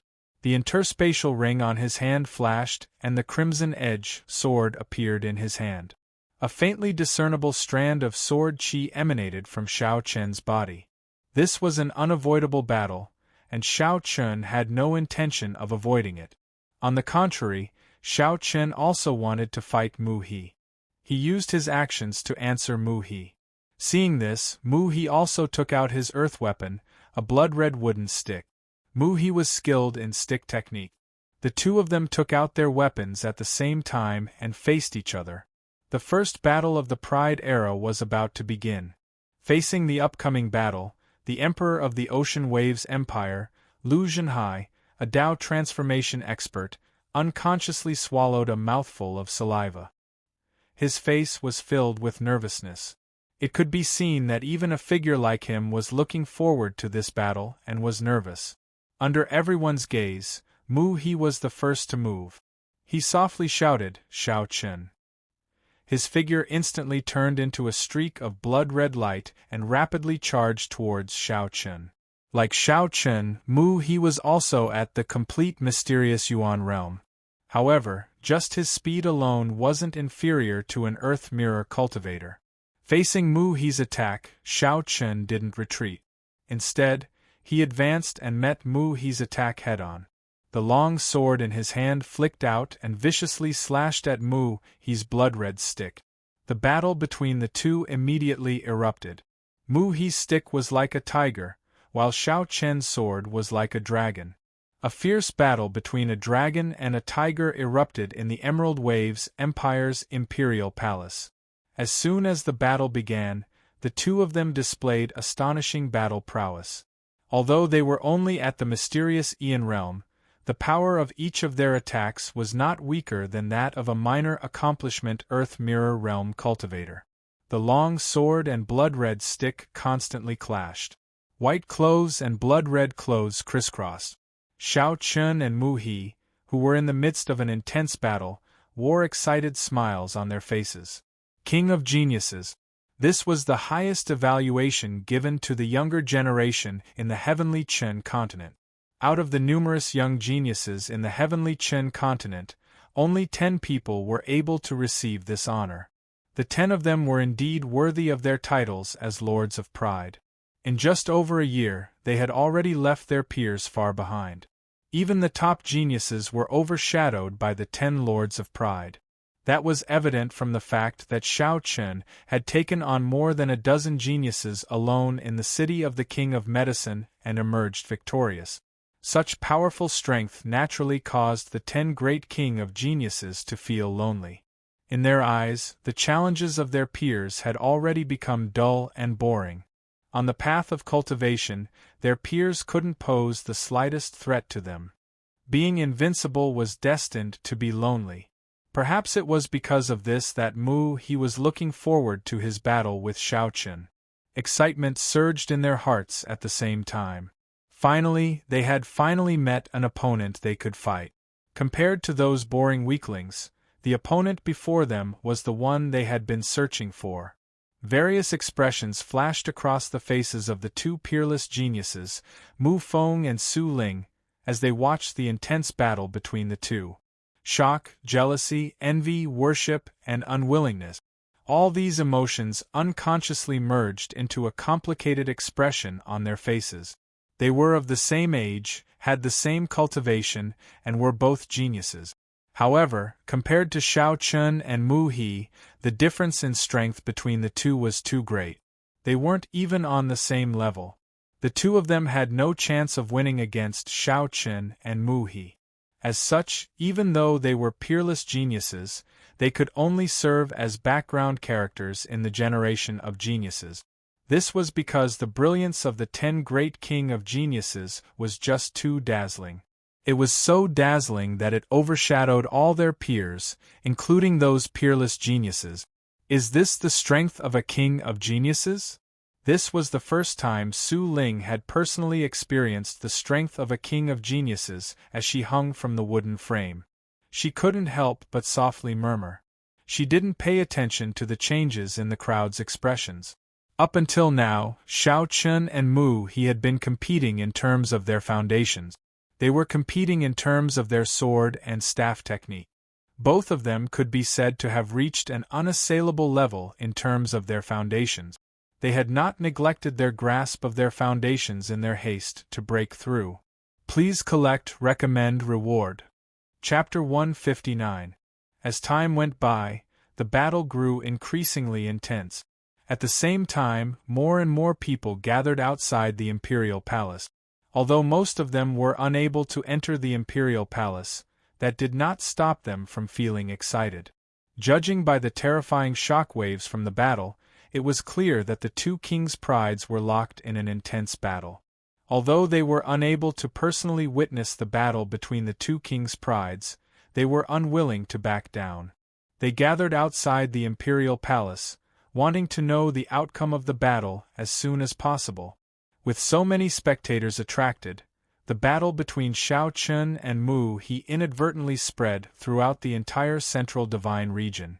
Thanks to the existence of voice transmission talismans, news of the battle spread quickly. It had only been 1 hour since the battle began, but the news of the prologue battle between the two kings' prides had spread to every corner of the central divine region. Every member of the younger generation from 9 Firmament's palace and the Mu family were filled with anticipation for the outcome of the battle. This was a battle between the two kings' prides. Whoever emerged victorious would undoubtedly be able to suppress the other party. In addition to 9 Firmament's palace and the Mu family, the other kings' prides from the other overlord forces had also turned their attention to the Greenwaves Empire. This was the prologue battle between the 10 great prides. It would truly be a battle that transcended eras. Guduwiao, who was known as the Celestial Sword, was standing proudly on a mountain peak in Tianji Hall. Beside him, a beautiful young lady in a green dress was leaning against him. She knew what Guduwiao was thinking when she saw the faint smile on his face. She smiled and said, "Don't worry." She smiled and asked, "Senior brother, are you thinking about the battle in the Greenwaves Empire?" "Something like that." Hearing the young woman's words, Guduwiao replied with a smile. "Then, who do you think will win?" "I don't know. Perhaps this battle will not end," Guduwiao replied. However, when she heard that, the young woman's smile grew even more brilliant. She knew that Guduwiao's will to fight had been completely ignited. Only other kings' prides could arouse the will to fight in her senior brother, who did not care about anything else. Just like Guduwiao, at this very moment, The various kings' prides in different parts of the central divine region received news of the battle between Shao Chun and Mu He in the Green Waves Empire's imperial palace. In the Burning Sky sect, as the son of the Burning Sky ruler Huang Fueo, who was also known as the Burning Spear, stood proudly outside the main hall of the Burning Sky sect. His gaze looked in the direction of the Cerulean Waves Empire from afar, and his eyes burned with the flames of battle. It was obvious that he was extremely excited about the start of the battle royale, and was looking forward to a true head-on clash with the other kings. Aside from Guduwiao and Huang Fueo, the rest of the kings of prides had similar reactions. They all knew that their time had come. After a year of silence, the light of the 10 kings of prides would illuminate the entire heavenly Qin continent. Demonic sword Shao Qin, immortal sword Guduwiao, burning spear Huang Fueo, snow fairy Ouyang Roshua, mythical fire phoenix Ling Yi, heavenly lightning mist Xiao, celestial sound Gu Mu, barbarian king Huang Gu, divine fist Lin Na blood wood Mu He. The king's prides had finally arrived. The battle between Shao Chun and Mu He was the spark that ignited this era. After this battle, the flames of war between the king's prides were completely ignited. The king's prides competed with each other, improved with each other, and used their own methods to open a new era for the heavenly Qin continent. The prelude to a new era had begun, and the battle between Shao Chun and Mu He was still ongoing. The two of them had been fighting fiercely for 2 hours, and there was still no sign of a victor being decided. Their combat power was too close. Neither side was impatient as expected. On the contrary, the more they fought, the more excited they became. Their attacks also became fiercer. 8-fold blood kill. Mu He shouted coldly as he struck out with his staff. Staff shadows filled the sky. Each staff shadow carried a terrifying power. Facing Mu He's 8-fold blood kill, Shao Chun pointed out with his finger. Chun Jun sword finger. Facing the 8-fold blood kill's staff shadows, the Chun Jun sword finger's countless sword shadows shot out and fiercely collided with each other. Killing moves collided head-on. Neither side could do anything to the other. However, such collisions had happened countless times since the start of the battle. The powerful martial technique that could easily kill an Earth Mirror Realm martial artist was powerless in front of Shao Chun and Mu He. It was very difficult to pose any threat to them. Another head-on clash ensued. This time, Mu He did not hold back.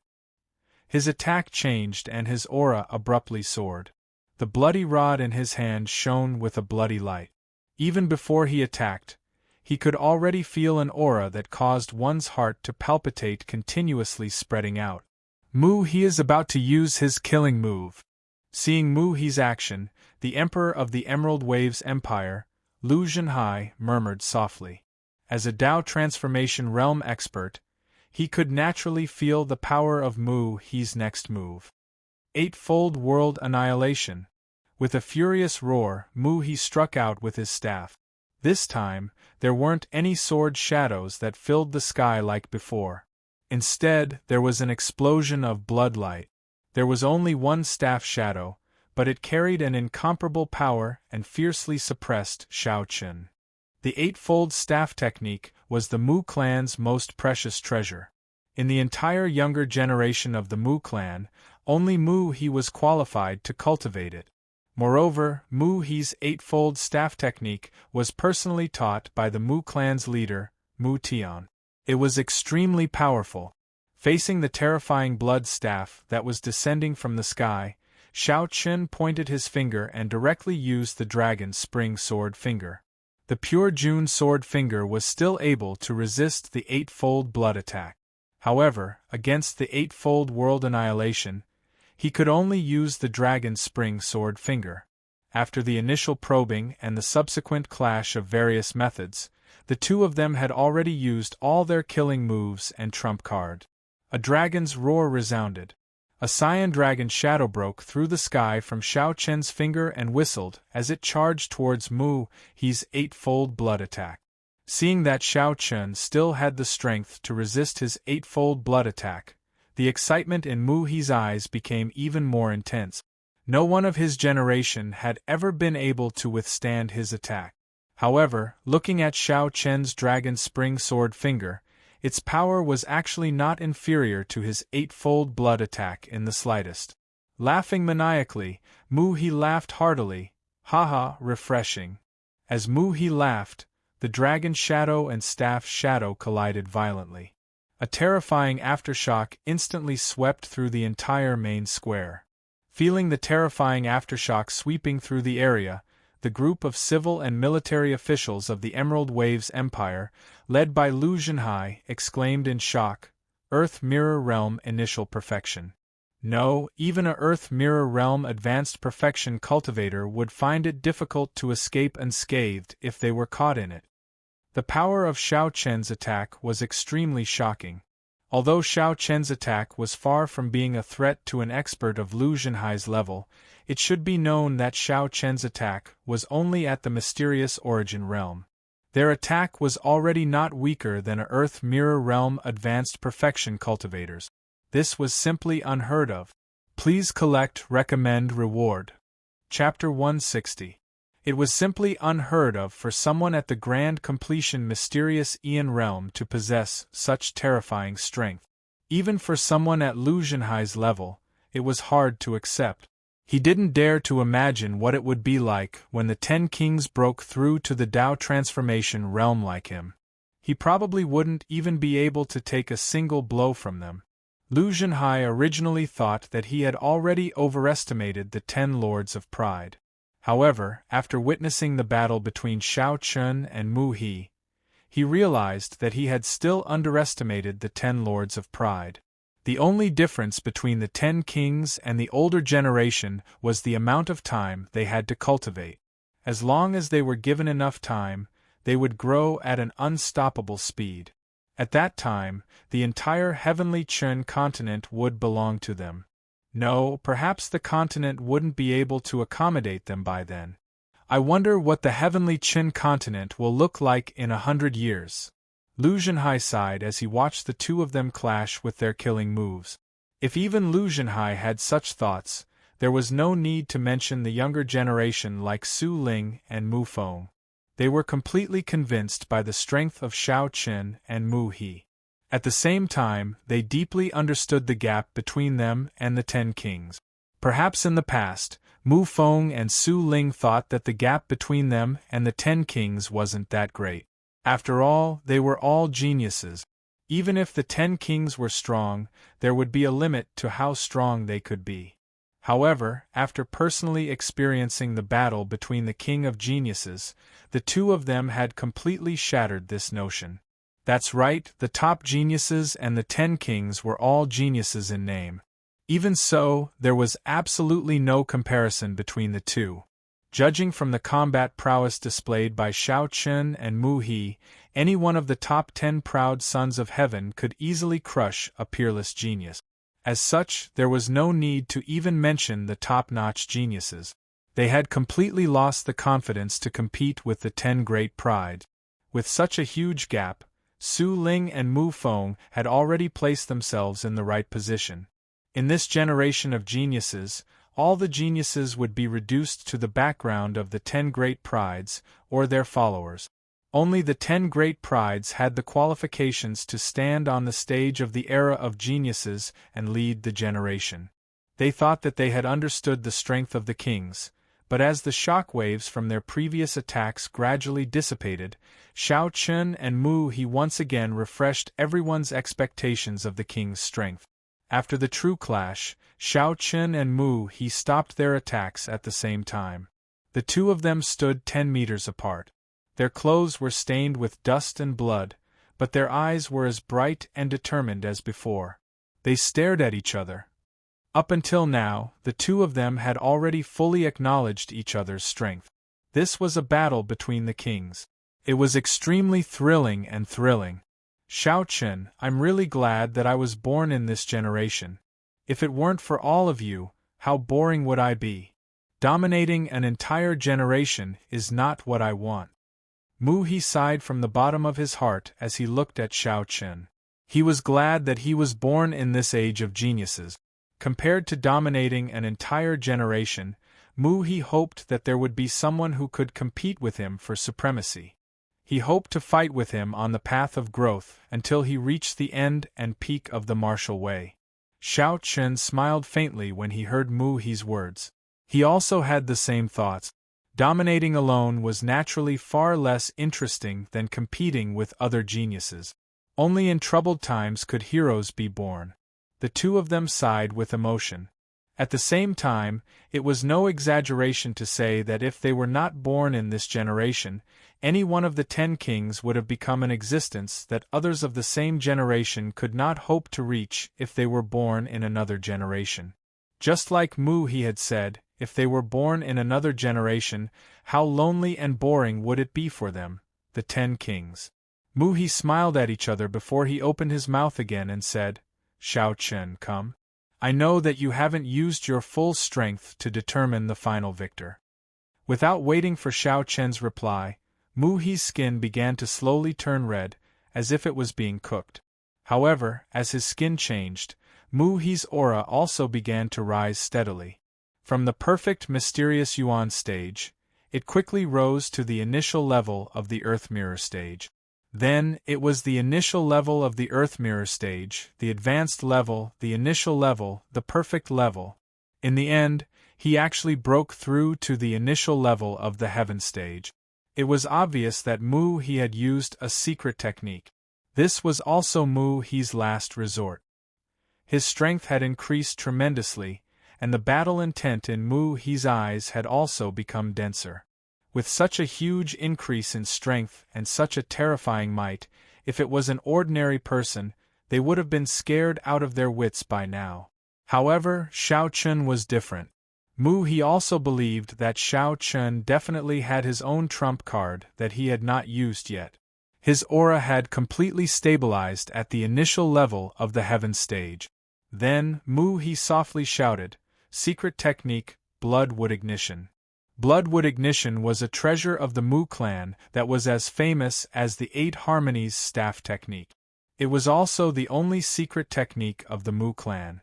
However, it was extremely difficult to master. It was said that the Bloodwood ignition was obtained by the Mu clan's founder by chance, and the Mu clan had relied on this secret technique to rise to prominence. However, although the Bloodwood ignition was powerful, it was extremely difficult to master. Since the establishment of the Mu clan until now, only 2 people had successfully mastered it. One was the Mu clan's founder, the person who led the Mu clan to glory. The other was the Mu clan's king of pride, He, who carried the hopes of everyone in the Mu clan. He had the hope of bringing the Mu clan to new heights. His skin was blood red. At this moment, He truly lived up to his name of Bloodwood. Sensing the terrifying aura coming from He, Xiao Chen did not hesitate and directly used the beast transformation secret technique. After fusing with Long Qing's Dragon Clan's blood essence, the power of the beast transformation secret technique was completely released. Like He, Xiao Chen's aura also increased rapidly with the help of the beast transformation secret technique. Soon, he reached the initial level of the Heaven stage. There was a green dragon's shadow coiling around his body. Unlike He's blood-red tyranny, Xiao Chen at this moment was majestic and domineering. He had used his trump card one after another. The 2 people who were at the peak of the mystic Aeon realm a second ago had actually transformed into Heaven stage powerhouses. The crowd could no longer remain calm. They had thought that the terrifying battle just now was already the full strength of the 2. Who would have thought that the 2 still had such a terrifying trump card up their sleeves? The peak of the mystic Aeon realm can actually advance to the initial level of the Heaven stage. Even Lu Zhenhai found it hard to accept. As for Su Ling and Mu Feng, they were completely dumbfounded. This was the true difference between the 10 great kings of pride and the peerless geniuses like them. It was only at this moment that Mu Feng seemed to truly understand the true meaning of He's words. Remember, when facing the King of Pride, you will never be qualified to speak to him as an equal. If you see the other king of pride in the future, I advise you to stay away from them. The words that Mu He had once said to him kept echoing in Mu Feng's ears. Please add recommend reward. Chapter 161. The words that Mu He had said to him a few days ago kept echoing in his ears. Only now did Mu Feng understand the true meaning of those words. Thinking back to his previous understanding of the kings of pride, he was simply too naive. No wonder Mu He had warned him not to be rude to the kings of pride in the future, because any king of pride had the ability to easily crush you. Heaven Tier. How is this possible?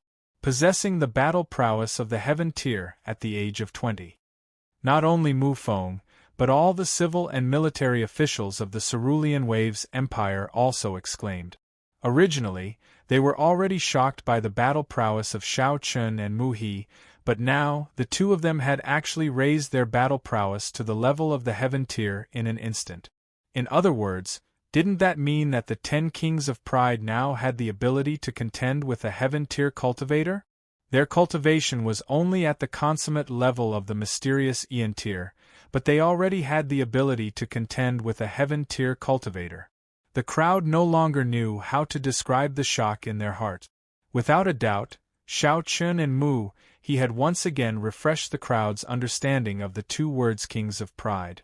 Just as the crowd was shocked, Shao Chun and Mu He began their final battle.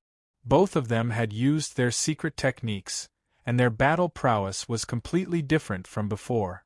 As the two of them battled, the terrifying aftershocks made some of the older generation Heaven Tier cultivators present somewhat difficult to resist. Every aspect of the battle had been raised to the extreme by the two of them, and the sound of sonic booms constantly rang out. This was Shao Chun and Mu He's battle at full strength.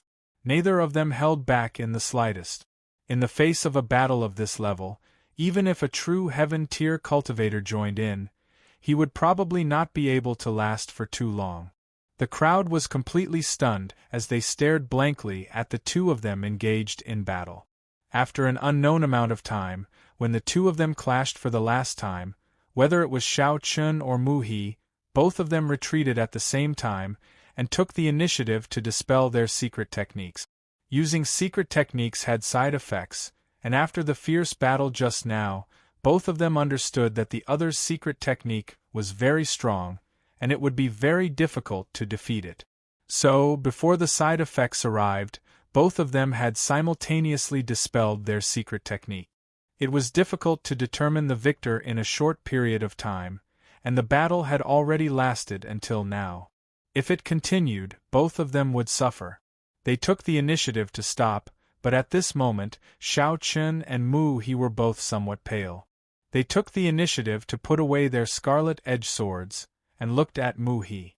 Shao Chun smiled faintly and said, "Can I take them away now?" Hearing Shao Chun's words, Shao Chun Mu He. "But before you leave, are you interested in drinking?" What was hard to imagine was that, after the previous intense battle, the two of them actually did not hold any grudges against each other. On the contrary, it was as if they had become friends after fighting, and had become friends. Mu He invited Shao Chun to drink, and Shao Chun did not refuse. As for Su Ling and the others, they would naturally be taken care of by the people of the Ocean Waves Empire. Shao Chun had a good impression of Mu He, compared to the people of the Mu family whom he had met before, after successfully resolving the matter of the Ocean Waves Empire. Although Mu He was arrogant, he was straightforward and upright. Such a person was indeed worth befriending. In addition, Mu He's strength had already received Shao Chun's acknowledgement. As a dragon amongst men, it was naturally very easy for them to become friends. At Shao Chun's level, there were far too few people of the same age who could catch their eye. After getting the people from the Ocean Wave Empire to put Su Ling and the others down, and arrange a place for them to rest, Shao Chun and Mu He prepared to drink. However, Mu Feng and Su Ling insisted on following them no matter what. Shao Chun did not object, and Mu He did not object. Just like that, the four of them arrived at the residence that the imperial family of the Ocean Wave Empire had prepared for Mu He. After the four of them left, Lu Zhenhai and Lu Yu stood side by side in the main plaza. Looking at his son, Lu Zhenhai earnestly said, "You remember, our ocean wave empire must never make an enemy of the king geniuses." After personally witnessing this epoch-making battle between the king geniuses, Lu Zhenhai understood that no matter what happened to the ocean wave empire in the future, they must never make an enemy of any of the king geniuses. Otherwise, the ocean wave empire would be doomed. Hearing his father's words, Lu Yu earnestly nodded his head. He was no fool and naturally understood the reasoning behind it. The current 10 king geniuses were only at the perfect mysterious yuan stage, but their true battle strength had already reached the heaven stage. Although they had only achieved this through the use of a secret technique and could not last very long, it was already terrifying enough. Apart from the 10 king geniuses, who else in the entire heavenly Chern continent could achieve this? Moreover, if the 10 king geniuses were allowed to break through to the heaven stage, then after using the secret technique, what level would their battle strength reach? At the very least, it should not be lower than the Dao querying stage. However, given the cultivation speed of the 10 king geniuses, it should not take them too long to reach the heaven stage. According to Lu Yu's guess, it would take at most 5 years for all of the 10 king geniuses to step into the heaven stage. 5 years to break through from the perfect mysterious yuan stage to the heaven stage. If it were anyone else, it would be impossible. However, the 10 king geniuses were different. Their appearance meant that it was impossible. The father and son set the national policy of the ocean wave empire to never offend any of the king geniuses. After saying that, Lu Zhenhai personally instructed Lu Yu to take good care of the 9 Firmaments Palace's disciples, to invite the best imperial physicians and use the best medicinal pills to treat their injuries.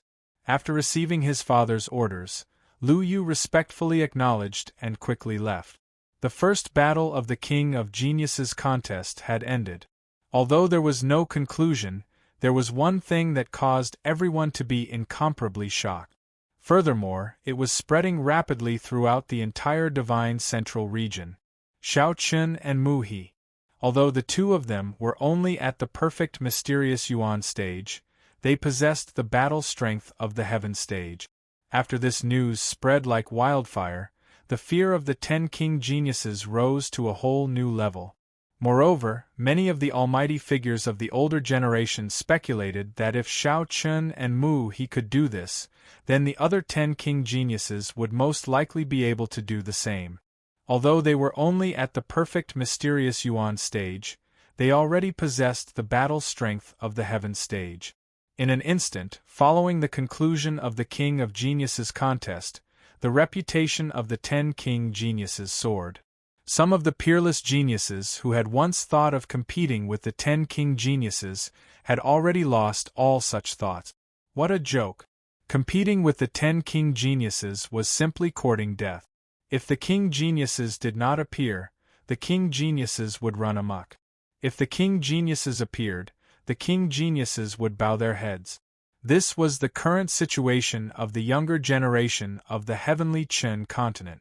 If the 10 king geniuses did not appear, then the other geniuses could do as they pleased. However, once a king geniuses appeared, then regardless of whether you were a top-notch genius or a peerless genius, you could only bow your head and bow your head. Please collect recommend reward. Chapter 162. The outside world was in an uproar because of the battle between Xiao Chun and Mu He. However, Xiao Chun and Mu He did not pay too much attention to this matter. At this moment, the two of them were drinking to their heart's content in the imperial palace of the Ocean Waves Empire. Mu He did not feel any reluctance at all when he took out the good wine that the ancestor of the Mu family had collected for many years. In Mu He's opinion, only someone like Xiao Chun was worthy of such good wine. Xiao Chun and Mu He sat opposite each other in the garden. As for Mu Feng and Su Ling, the two of them sat behind them. Unlike Mu Feng, this was the first time Su Ling had come into contact with Xiao Chun. At this moment, she sat to the right of Xiao Chun, slightly behind him. Her beautiful eyes unconsciously studied Xiao Chen. Unknowingly, Su Ling had become uncontrollably attracted to Xiao Chen. It was not only because of Xiao Chen's strength, nor was it because of Xiao Chen's title as the proud king. In any case, Su Ling was unable to describe this feeling. She only knew that Xiao Chen possessed an indescribable attractiveness. Su Ling constantly fell deeper and deeper into his grasp with every movement he made. He did not notice the change in Su Ling. At this very moment, Xiao Chen's attention was completely focused on Mu He. The two of them chatted casually, and from time to time, they would even laugh boldly. They didn't discuss any important matters of the country, nor did they talk about how they wanted to dominate the world. However, from their simple conversation, anyone could hear the heroic spirit in their hearts. "Haha, brother Xiao Chen, come. My idiot cousin offended you last time. Today, I'll apologize on his behalf." After chatting for a while, Mu He took the initiative to apologize to Xiao Chen for Mu Feng's actions in the city of the Medicine King. Xiao Chen smiled faintly when he heard Mu He's words. He glanced at Mu Feng indifferently. Sensing Xiao Chen's gaze, Mu Feng subconsciously lowered his head. Afterwards, Xiao Chen also smiled as he replied, "It's no problem. Brother Mu He, there's no need to take it to heart." Naturally, they would not take it to heart. Hearing that, the two of them looked at each other and smiled. Then, they finished the wine in their cups in one gulp. They continued drinking until late at night. Only then did the two of them leave. After resting for one night in the Green Waves Empire, Xiao Chen prepared to bring Su Ling and the others back to Nine Firmaments Palace.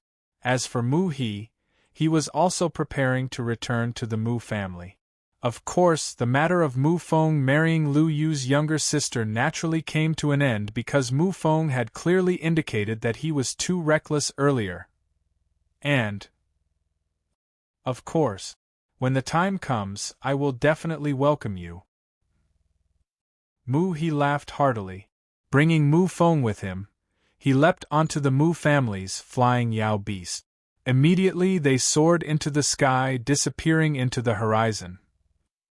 Seeing Mu He disappear into the horizon, Xiao Chen too leapt onto the golden-winged great ping eagle. He cupped his fists towards Lu Zhenhai and the others from the Ocean Waves Empire, who had come to send them off. Then, he too soared into the sky, disappearing from everyone's sight. After safely bringing Su Ling and the other disciples from Holy Maiden Peak back to Nine Firmaments Palace, Xiao Chen arrived at Heavenly Sword Peak. Song Xian, Song Yun, Song Long and Su Zhen were already waiting for him in the Grand Hall. Xiao Chen gave the four of them a brief account of what happened. The four of them praised him for his performance. At the same time, after this battle, Heavenly Sword Peak's status among the 9 peaks of Nine Firmaments Palace rose greatly.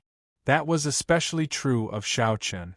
By then, Xiao Chen had become the idol of most of the disciples of Nine Firmaments Palace.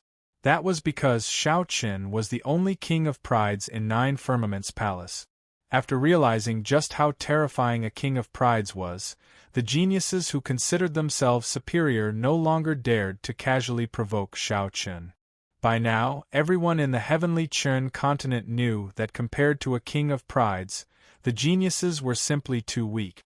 There was simply no comparison.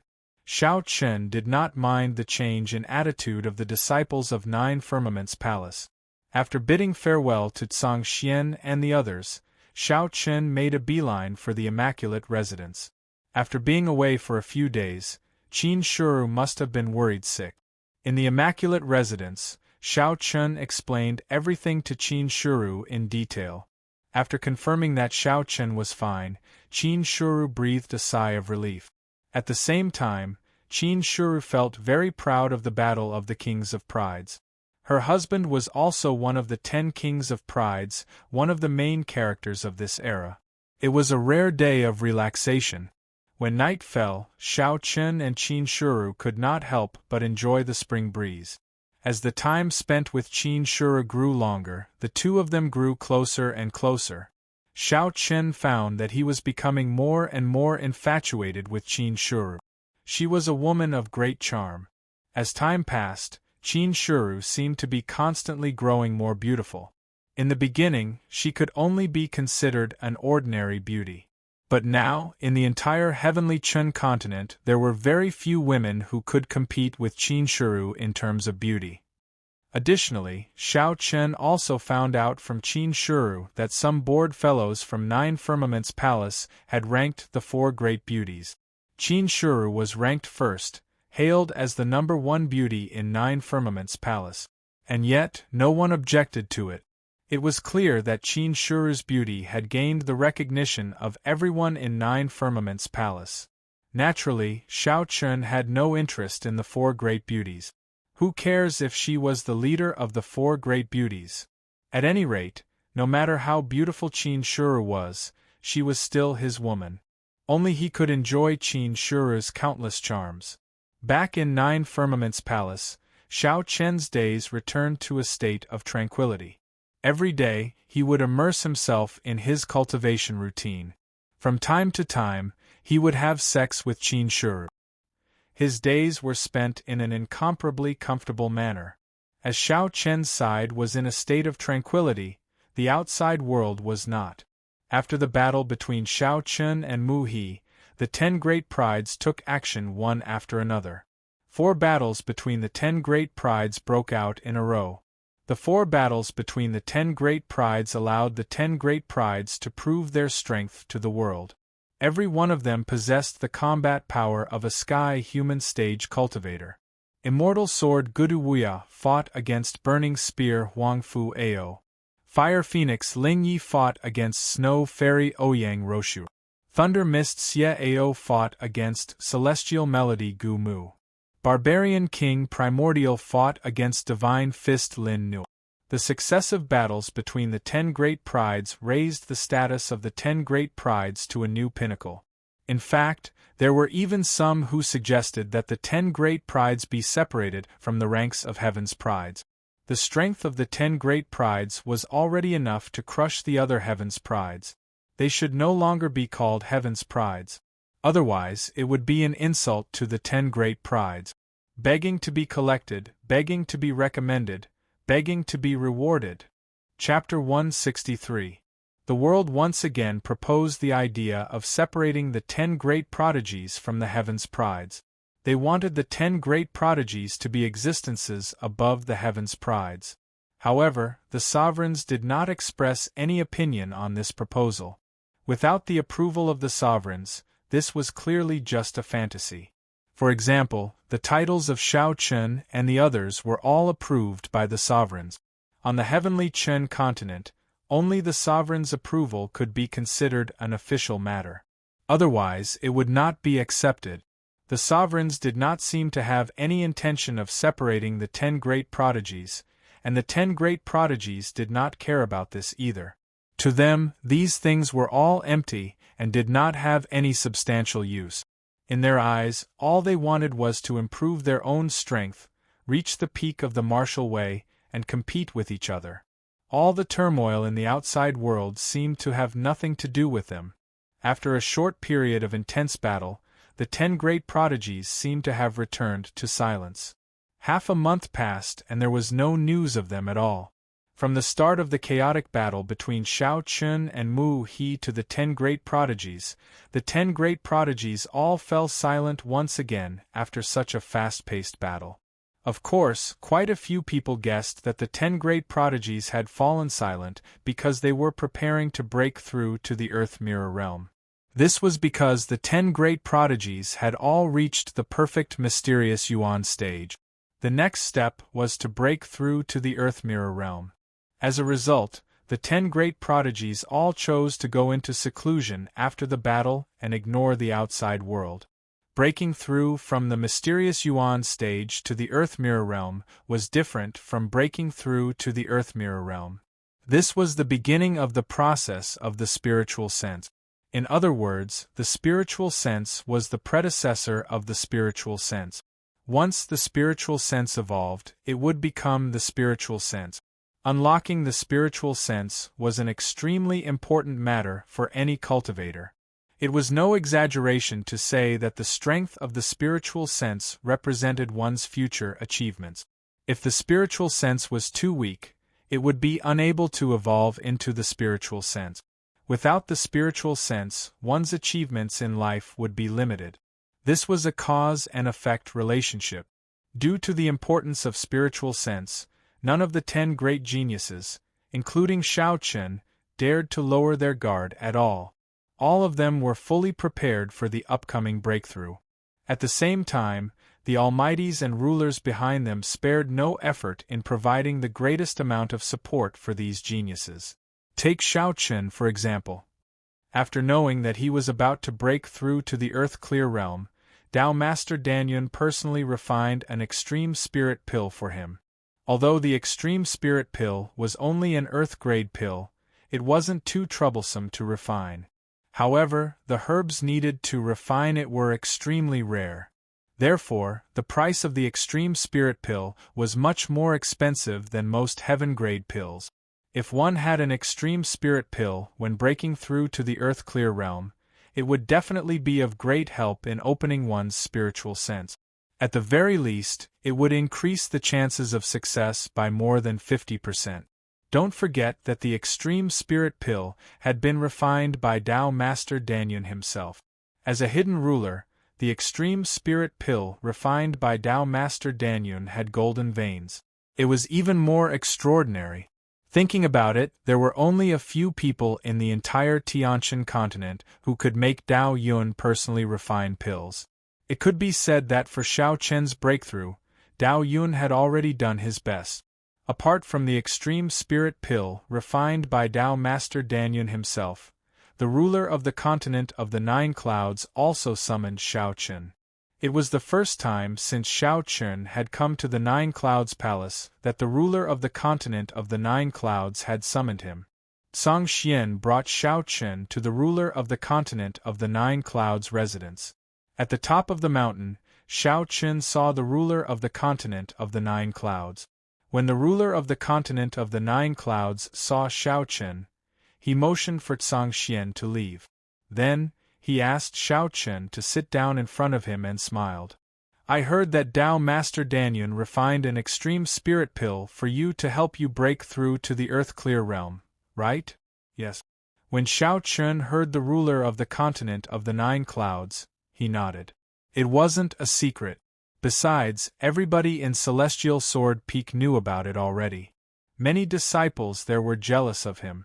When Shao Chen nodded, the ruler of the continent of the 9 clouds smiled. Since it's that way, I don't need to give you any pills. But I can let you go to the tomb of the 9 clouds to break through. You can use the extreme spirit pill to its fullest there. Since Tao Master Danyun had already given Shao Chen an extreme spirit pill, the ruler of the continent of the 9 clouds didn't need to do anything more. But even if he didn't give Shao Chen pills, he could still give Shao Chen other things. For example, he could let Shao Chen go to the tomb of the 9 clouds. He had never heard of the tomb of the 9 clouds, but if some elders had been there, they would have been jealous, because the tomb of the 9 clouds palace was one of the 3 holy cultivation places of 9 clouds palace. Normally, even if you had the points of 9 clouds palace, you couldn't go there. Only those who had made great contributions to 9 Clouds Palace and the ruler of the continent of the 9 Clouds allowed them to go there. Everyone knew that the 9 peaks of 9 Firmaments Palace had some cultivation holy lands. Those cultivation holy lands were controlled by the Peak Lord. Basically, the Peak Lords could decide who could enter those holy lands. There was no need to report it to the ruler of the continent of the 9 Firmaments. But holy cultivation places like the Tomb of the 9 Clouds didn't belong to the 9 Peak. They were directly controlled by the ruler of the continent of the 9 Clouds. Even the peak leaders couldn't go there whenever they wanted. Only those who had the approval of the ruler of the continent of the 9 Clouds could go there to practice cultivation. Due to that, all the disciples and even the elders of 9 Firmaments Palace found it very difficult to enter the 3 great holy lands for cultivation. Due to that, the 3 great holy lands were considered by many to be places of dreams. And now, because Xiao Chen wanted to break through to the Earth Clarity Layer, the ruler of the continent of the Nine Clouds had made an exception and opened one of the holy cultivation places, the Tomb of the Nine Clouds. There was no time limit. Before Xiao Chen broke through to the Earth Clarity Layer, he could practice cultivation there. When Xiao Chen heard the ruler of the continent of the Nine Clouds, he didn't pretend to be polite. He thanked the ruler of the continent of the Nine Clouds. The path of cultivation was not based on politeness. The ruler of the continent of the Nine Clouds had opened the tomb of the divine thunder for him. The other kings of geniuses would definitely have the support of the strong cultivators behind them, and the help they would receive would not be any less than Xiao Chen's. Therefore, if Xiao Chen missed this opportunity because of hypocrisy and politeness, his cultivation would be left behind by the other kings of geniuses. That would be a foolish thing to do. When the ruler of the continent of the Nine Clouds saw that Xiao Chen had agreed, he smiled. "Come and find me tomorrow.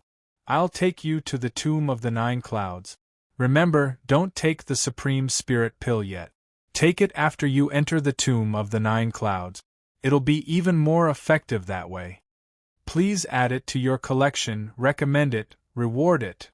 Chapter 164. After saying goodbye to the ruler of the continent of the Nine Clouds, Xiao Chen went back to the dustless residence and told Qin Shuru that he was going to the Tomb of the Nine Clouds the next day. Qin Shuru didn't say much about that. He knew that it was important for Xiao Chen to break through to the Earth realm. Qin Shuru just told Xiao Chen to be careful. He gave some cultivation resources to Qin Shuru, Qin Yao, and Qin Luo. These days, Qin Shuru was also close to breaking through to the top of the Xian Ian layer. After Xiao Chen broke through to the Earth realm, Qin Shuru would also break through to the top of the Xian Ian layer. Xiao Chen hadn't expected such a fast cultivation speed. The next day, early in the morning, Xiao Chen went to the ruler of the continent of the Nine Clouds. The ruler of the continent of the Nine Clouds had been waiting for him for a long time. When he saw Xiao Chen, he didn't waste any time. He took Xiao Chen to the depths of the continent of the Nine Clouds Godly Mountain.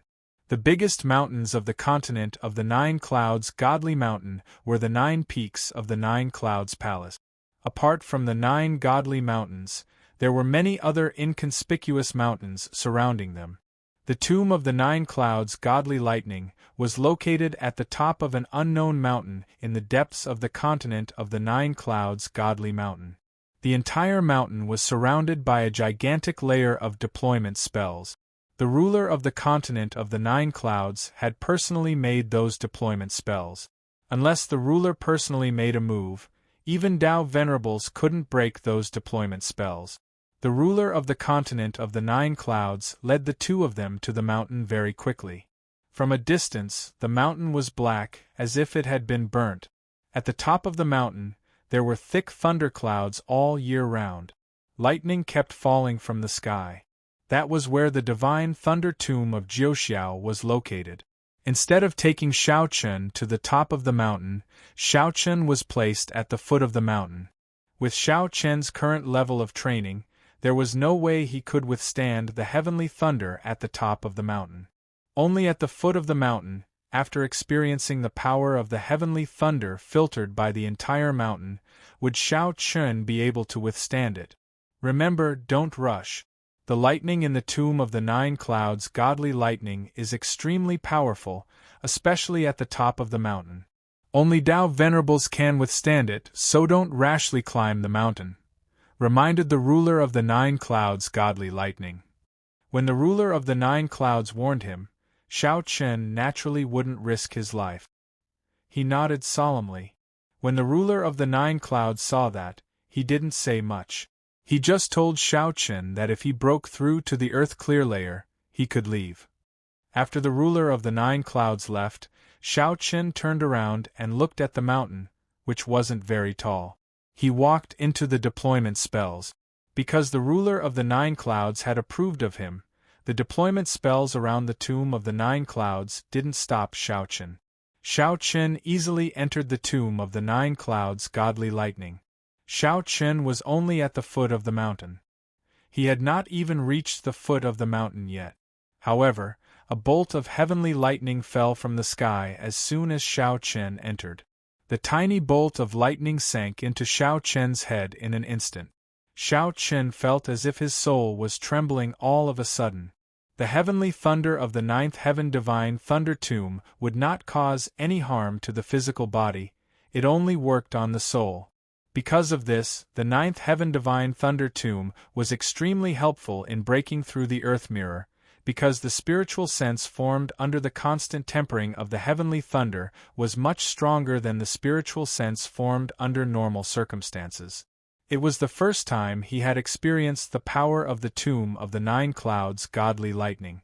After his soul trembled, Xiao Chen faintly sensed that his soul's strength was purer than before.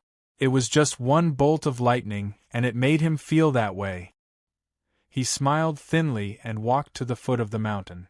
Without hesitation, Xiao Chen sat down cross-legged and started to receive the baptism of the nine clouds' godly lightning. At the same time, he started to break through to the earth clear layer. Xiao Chen didn't rush for quick success and instant benefit.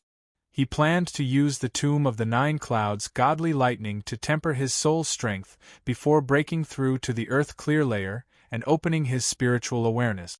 Only after thoroughly tempering one's spiritual strength could one truly open a perfect spiritual sense. This would bring great benefits to one's cultivation in the future. He didn't take any supreme spirit pills, nor did he rush to break through to the earth clear layer. He just endured the baptism of the godly lightning. After being filtered by the entire mountain, the power of the heavenly thunder at the foot of the mountain was, as the ruler of the continent of the nine clouds had said, within Xiao Chen's tolerance range. Even though Xiao Chen's soul would tremble every time the godly lightning struck him, he could bear it completely. With the godly lightning's continuous tempering, his soul was becoming purer and purer. In the empty tomb of the nine clouds' godly lightning, Xiao Chen was like an old monk meditating. His eyes were tightly closed, and he silently endured the godly lightning. 5 days passed and Xiao Chen didn't move at all. At the same time, after 5 days of baptism of the godly lightning, his clothes were in tatters. Many parts of his body were burnt. 5 days, 6 days, 7 days, 10 days after entering the tomb of the nine clouds' godly lightning, Xiao Chen's soul strength had reached its limit. It didn't mean that there was no room for improvement, but that the godly lightning at the foot of the mountain couldn't help his soul anymore. If he wanted to improve, he had to climb the mountain and go to a higher place to receive the baptism of the godly lightning. But that was too dangerous. With his current cultivation level, it was difficult for him to withstand the godly lightning. He couldn't rashly climb the mountain. His soul strength had already reached Xiao Chen's expectations. Therefore, Xiao Chen started to break through to the earth clear layer. He took out the supreme spirit pills Master Dan Yun had concocted for him and swallowed them. Then, he closed his eyes and sat down cross-legged. He started to break through to the earth clear layer. The difficulty of breaking through a big realm was naturally far greater than that of breaking through a small realm. Therefore, even if he was fully prepared, it wasn't easy to break through to the earth clear layer. Fortunately, Xiao Chen was already prepared. He wasn't in a hurry. He mobilized his spiritual power over and over again to break through to the earth clear layer. He didn't know how many times he had tried to break through to the earth clear layer. Anyway, in the end, Xiao Chen was almost numb to it. He instinctively kept breaking through to the earth clear layer. Finally, after 5 days and countless attempts, the sound of glass breaking came from Xiao Chen's body. At the same time, a crack finally appeared on the originally indestructible earth clear layer. With the appearance of the first crack, the barrier was no longer stable, and the following matters became much easier. The number of cracks gradually increased, and in the end, it took Xiao Chen another 3 days to completely break through the barrier of the earth mirror. As the barrier was broken through, Xiao Chen did not stop.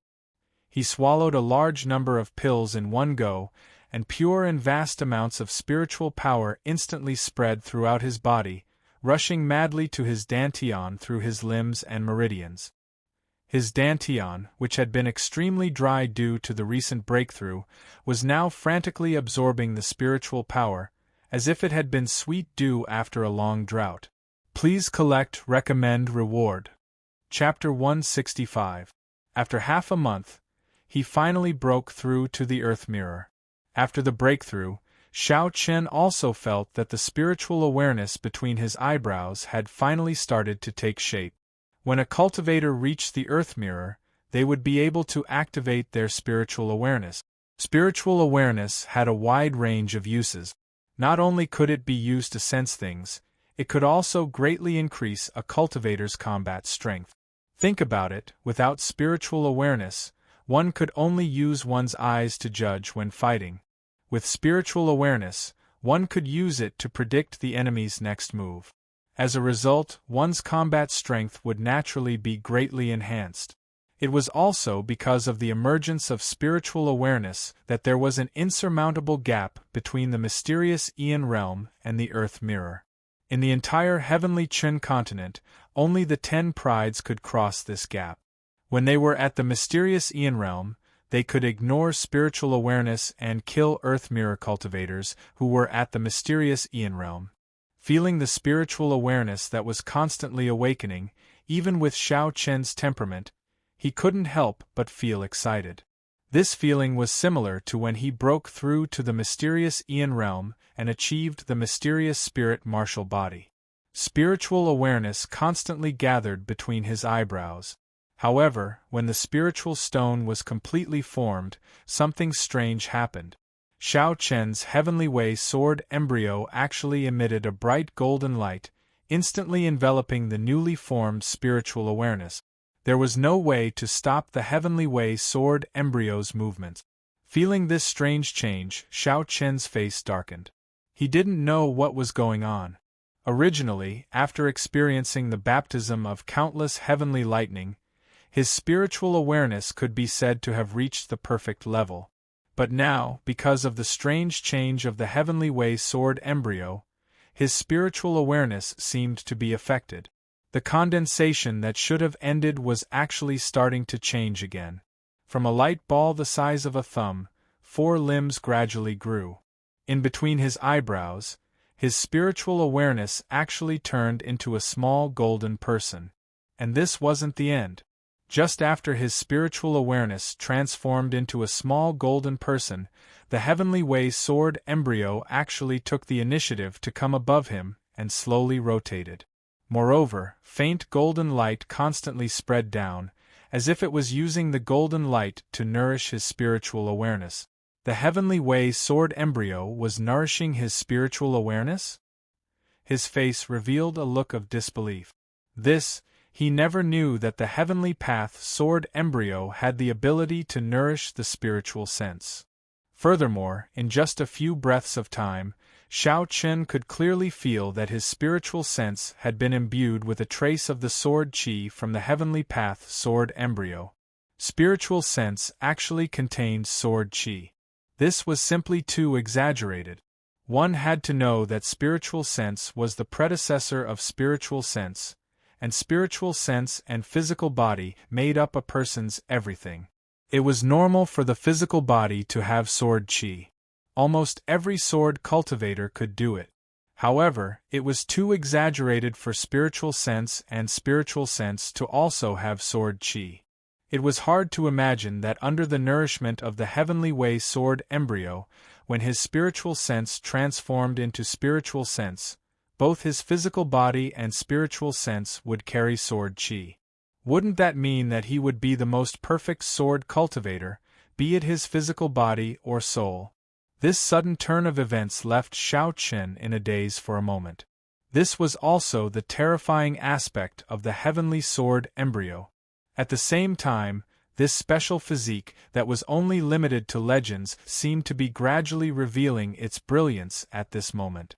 Not to mention other things, just the nourishment of spiritual sense was enough to make countless sword cultivators go crazy. Looking inwardly at the space between his eyebrows, he could see a small golden person sitting cross-legged in the middle of his eyebrows. Above his head, a simple and unadorned small sword floated in the air. Under the illumination of the golden light, the small golden person gave off an extremely extraordinary feeling. It was no exaggeration to say that Xiao Chen's spiritual sense was probably unique. In the entire heavenly Chen continent, there was no one with a spiritual sense like Xiao Chen's. At the same time, Xiao Chen didn't even need to deliberately cultivate his spiritual sense.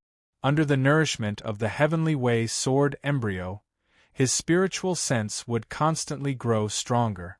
At the same time, it would become the most compatible spiritual sense for sword cultivators and even the spiritual sense in the future.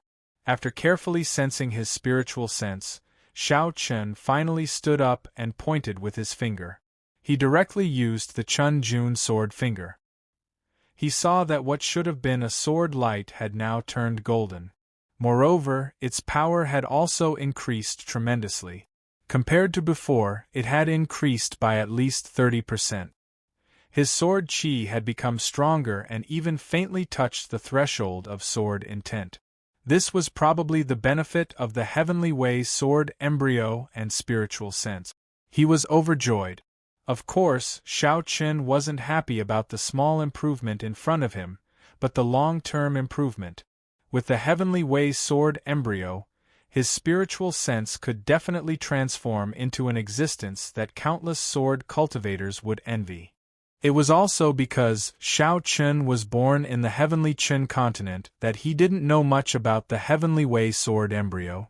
In a higher dimension world, there were more detailed records of the heavenly way sword embryo, and Xiao Chen's current situation was the process of forming a sword spirit. A sword spirit was a spirit that was born for the top sword cultivators. Any sword cultivator who had a sword spirit would, without exception, become a sword Dao Grandmaster in the future. However, there was only one way to form a sword spirit, and that was the heavenly way sword embryo. Only the heavenly way sword embryo could help the spiritual sense transform into a sword spirit. Therefore, in a higher dimension world, the heavenly way sword embryo was known as the top special constitution for sword cultivators. He didn't know about this, but it didn't matter. After calming down the excitement in his heart, he was not in a hurry to leave the Nine Heavens Divine Thunder Tomb. Having just broken through the Earth Mirror and formed a spiritual sense, Xiao Chen planned to stay here for a few more days. It would be best if he could completely stabilize the cultivation that he had just broken through. The heavenly thunder at the foot of the mountain had no effect on him. Glancing at the peak of the mountain, which was not too high, Xiao Chen began to climb up. Of course, Xiao Chen's goal was not the peak of the mountain. He just wanted to move forward slightly and reach the limit that he could bear. This way the effect would be the best. Starting from the foot of the mountain, Xiao Chen only moved forward more than 10 meters, and he felt great pressure. The heavenly thunder here was at least twice as strong as at the foot of the mountain, and this was already the limit that Xiao Chen could bear. Instead of climbing rashly, Xiao Chen found an open space and sat down cross-legged again to accept the baptism of the heavenly thunder. Moreover, he swallowed a lot of elixirs to stabilize the realm that he had just broken through. His aura was still a little unstable, but with the help of the heavenly thunder and the elixirs, his aura, which was still a little unstable because of the breakthrough, was constantly stabilizing and solidifying. This was also a manifestation of the continuous stabilization of the cultivation realm. A lofty building starts from the ground. Every breakthrough of the realm must have a solid foundation. One must not neglect the importance of the foundation for temporary success. Otherwise, if the foundation of a certain realm was not stable, it would be too late to regret the impact on the future. Xiao Chen was very clear about this. Please collect, recommend, reward. Chapter 166. Xiao Chen closed his eyes and sat cross-legged in the ninth heaven divine lightning tomb. After 3 days, he finally stabilized his cultivation at the initial level of the Earth mirror. It was unlikely for him to make a breakthrough in the near future, so Shao Chun didn't waste any more time and chose to leave the ninth heaven divine lightning tomb. On the way there, the ruler of the continent of the nine clouds had told him that he could leave if he wanted to break through. After leaving the godly lightning tomb, Shao Chun went to the ruler of the continent of the nine clouds' residence. He wanted to thank him in person, but unfortunately, the ruler of the continent of the nine clouds wasn't there. Shao Chun had no choice but to go back to the celestial sword peak. After returning to the sky sword peak, Shao Chun told Song Xian and Dao Master Danyan about his breakthrough to the Earth Clear Mirror realm. The two were naturally overjoyed. After chatting with them for a while, Shao Chun returned to the dustless residence. It had been almost a month since Shao Chun returned to the dustless residence.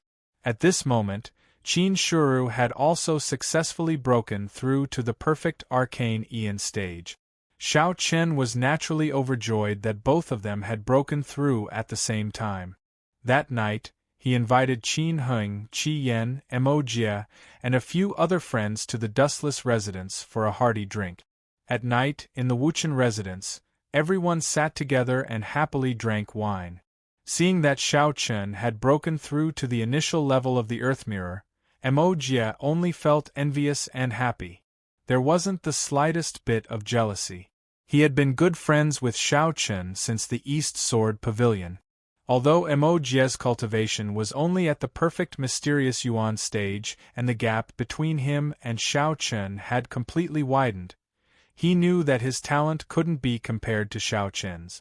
Mo Jia sincerely hoped that Shao Chun could soar into the sky in the future. They were all good friends who could talk about anything. They drank until late at night. Qin Heng and the others said their goodbyes and left one after another. Shao Chun also fell asleep under the care of Qin Shuru. Less than 3 days after Shao Chun successfully broke through to the Earth Mirror, the other kings of geniuses also successfully came out of seclusion. They had all reached the Earth Mirror. The success of the kings of geniuses' breakthroughs naturally couldn't be hidden from the world.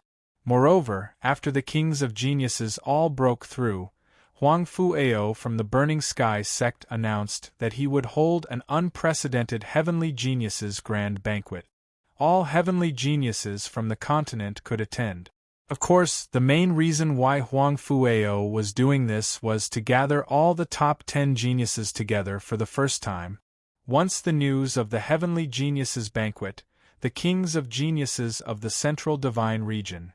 On the second day after Huang Fuao's announcement, the Burning Sky sect made a move. First, they set the location of the gathering at the most famous Thousand Island Lake in the entire Heavenly Chen continent. The Thousand Island Lake, as the name suggested, was a lake with thousands of islands. The environment was beautiful and picturesque. It was a well-known brothel in the Tianjin mainland. In the Thousand Island Lake, there was the most famous brothel in the Tianjin mainland, the 100 Immortals House. It was rumored that the 100 Immortals House had 100 top beauties. Each of them was like a celestial maiden that had descended to the mortal world, causing people to be reluctant to part with them. There were also countless cultivators who traveled thousands of miles just to see the true appearances of these celestial maidens. Don't think that the fairies of the 100 Immortals House were ordinary prostitutes. It was said that they were proficient in zither, chess, calligraphy, and painting. Moreover, each of them had outstanding talent. Their cultivation wasn't any weaker than the disciples of the major forces. More importantly, these fairies were still virgins. Ever since they were born, they hadn't received a single guest. Now that the Heavenly Geniuses' Grand Banquet was set at the Thousand Island Lake, it was obvious that the 100 Immortals House had agreed to it. Thinking of so many heavenly geniuses gathering at the Thousand Island Lake, everyone guessed that the fairies of the 100 Immortals House would show up this time. The combination of heavenly geniuses and beauties completely attracted everyone's attention. At the same time, Huang Fuao also named the Heavenly Geniuses Grand Banquet as the Heavenly Geniuses Grand Banquet. The meaning was obvious. Although it was a gathering of heavenly geniuses, the real protagonists were still the top 10 heavenly geniuses. Therefore, it was named as the Heavenly Geniuses Grand Banquet. The location was set at the Thousand Island Lake, and the time was set to be 1 month later. At the same time, many disciples of the Burning Sky sect were also rushing to various places with invitations. They personally delivered the invitations to the various heavenly geniuses. As one of the top 10 heavenly geniuses, Xiao Chen's and the others' invitations were not only personally written by Huangfu Ao. More importantly, the people who delivered the invitations were all exceptional heavenly geniuses of the Burning Sky sect. Letting the heavenly geniuses deliver the invitations showed how high the status of the top 10 heavenly geniuses were. This was probably done intentionally by Huangfu Ao to highlight the status of the top 10 heavenly geniuses. The outside world was in an uproar because of the heavenly geniuses' grand banquet. As time passed, the disciples of the Burning Sky sect also delivered the invitations to the various heavenly geniuses. Take the 9 Firmaments Palace for example. All the heavenly geniuses, regardless of whether they were the top heavenly geniuses or exceptional heavenly geniuses, had already received the invitations. However, Xiao Chen was an exception. That was because Xiao Chen's invitation was different from that of ordinary heavenly geniuses. On the 8th day after returning to the dustless residence, the exceptional heavenly genius from the Burning Sky sect finally arrived. He went straight to the Heavenly Sword Peak. Inside the dustless residence, the exceptional heavenly genius from the Burning Sky sect, Meng Liang, met the heavenly geniuses known as the Demon Sword, Xiao Chen. Sitting in the courtyard with Qin Shuru beside him, Meng Liang didn't know why, but when he saw Xiao Chen for the first time, as an exceptional heavenly genius, he felt a trace of nervousness in his heart. He didn't dare to look closely at Qin Shuru's appearance for fear of angering Xiao Chen. He slowly walked towards Xiao Chen and bowed respectfully. Then, he carefully took out the invitation from his storage ring and handed it over with a nervous expression. Senior Brother Xiao Chen, this is the invitation personally written by Senior Brother Huangfu Ao. After knowing about the Heavenly Geniuses' Grand Banquet, Xiao Chen smiled and took the invitation. I will go. Junior brother, you must be tired from the journey. Why don't you rest at the Heavenly Sword Peak for a few days? Let me do my part as a host.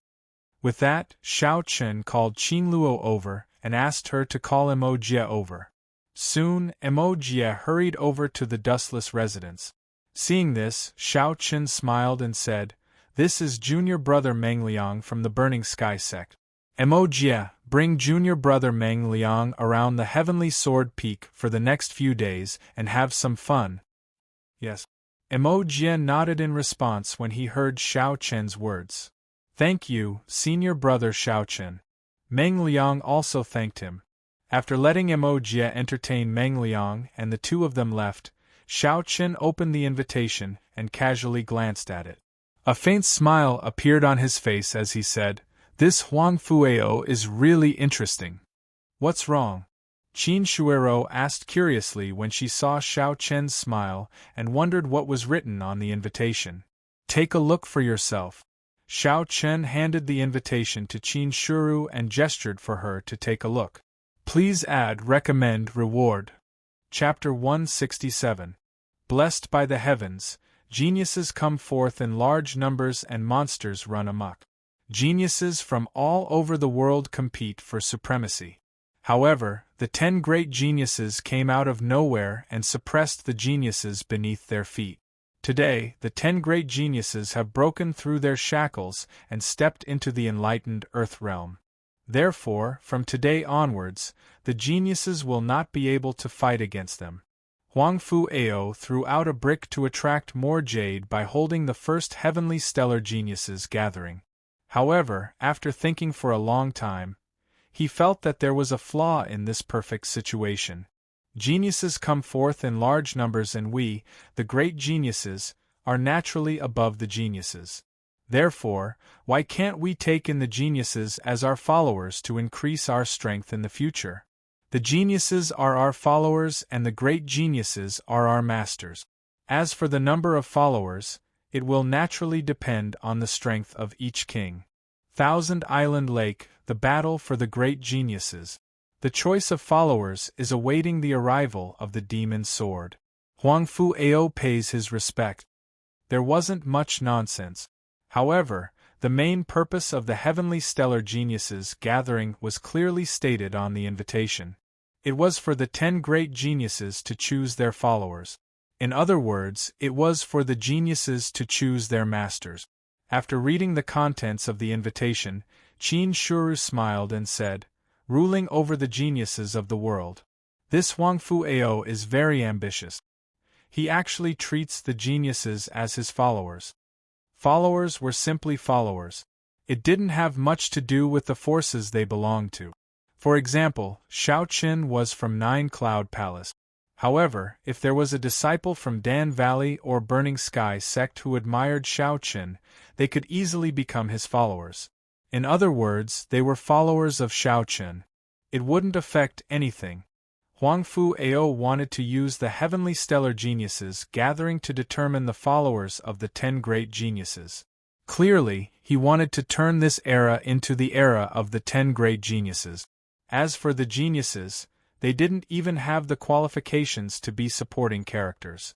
They could only be reduced to pawns, following behind the chosen great geniuses and participating in the battle for supremacy as cannon fodder. Huang Fu Ao treated all the Sky Prides as pawns and cannon fodder. One had to admit that Huang Fu Ao was indeed worthy of the word "ao" in his name. His arrogance was boundless, and he treated all the heroes in the world as dogs. But then again, he did have the qualifications to do so. "Then what do you plan to do?" Qin Shuru asked Shao Qin as he put away the invitation. It was obvious that Qin Shuru was asking Shao Qin if he wanted to take in guests, or if he agreed with Huang Fu Ao's decision to let all the prodigies become the guests of the 10 great prodigies. In response to Qin Shuru's question, Shao Qin smiled faintly. "It doesn't matter whether I agree or not. Just like Huang Fu Ao said, the situation is already set. Those Sky Prides can no longer compete with the 10 great prodigies. At the same cultivation level, they are no match for the 10 great prodigies. Now that their cultivation levels have been pulled apart, it's even more so. Therefore, choosing one of the great prodigies they admire and becoming their guest is probably their only choice." Shao Qin didn't object to Huang Fu Ao's suggestion. Qin Shuru smiled faintly. "You're still not telling the truth. You clearly don't object, yet you're still making it sound so dignified. Alright, let's see how many guests you'll be able to get in this Heavenly Stellar Geniuses gathering with the name of the Demon Sword." Knowing what Shao Qin was thinking, Shao Qin pulled Qin Shuru into his embrace and said with a smile, "Silly, what are you looking at? Come with me to the Heavenly Stellar Geniuses gathering this time." He wanted Qin Shuru to come with him to the Heavenly Stellar Geniuses gathering.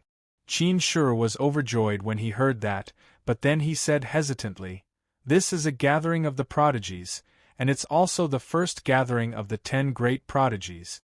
Wouldn't it be inappropriate for you to bring me along? What's there to be afraid of? Who can stop me from doing what I want? This time, I'm going to tell all the prodigies that you, Qin Shuru, are my woman." "Ha ha." Without the slightest bit of worry, Shao Qin laughed heartily and said decisively. It was a little overbearing, but Qin Shuru was deeply attracted to it. A man should have that kind of heroic spirit, and that was also the most irresistible charm of a woman. Burying his head deep into Shao Qin's embrace, Qin Shuru was very touched. He didn't refuse and said softly, "I'll listen to you."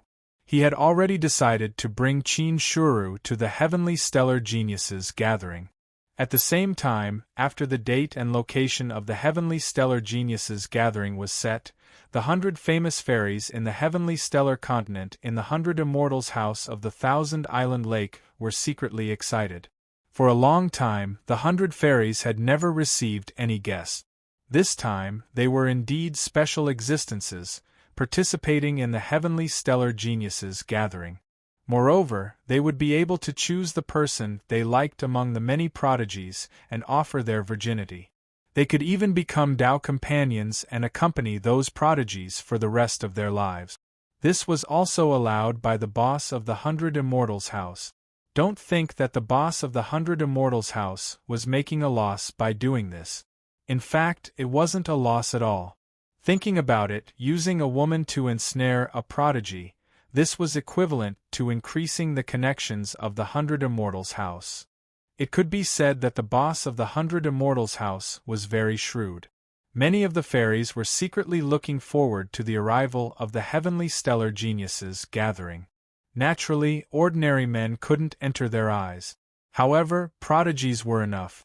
However, in the eyes of the fairies, what they were looking forward to more was the 10 prodigies who stood proudly above all the other prodigies. At this time, on a small island in the 1,000-island lake, dozens of beautiful girls were sitting together. They were chatting and laughing like silver bells from time to time. Because of the appearance of these dozens of girls, the whole space became extremely beautiful. "Sister, do you think that you will meet the man of your dreams this time? Then will you meet him again, my good sister?" "Of course I will. All the prodigies of the heavenly stellar continent are gathered here. They are all dragons and phoenixes among men.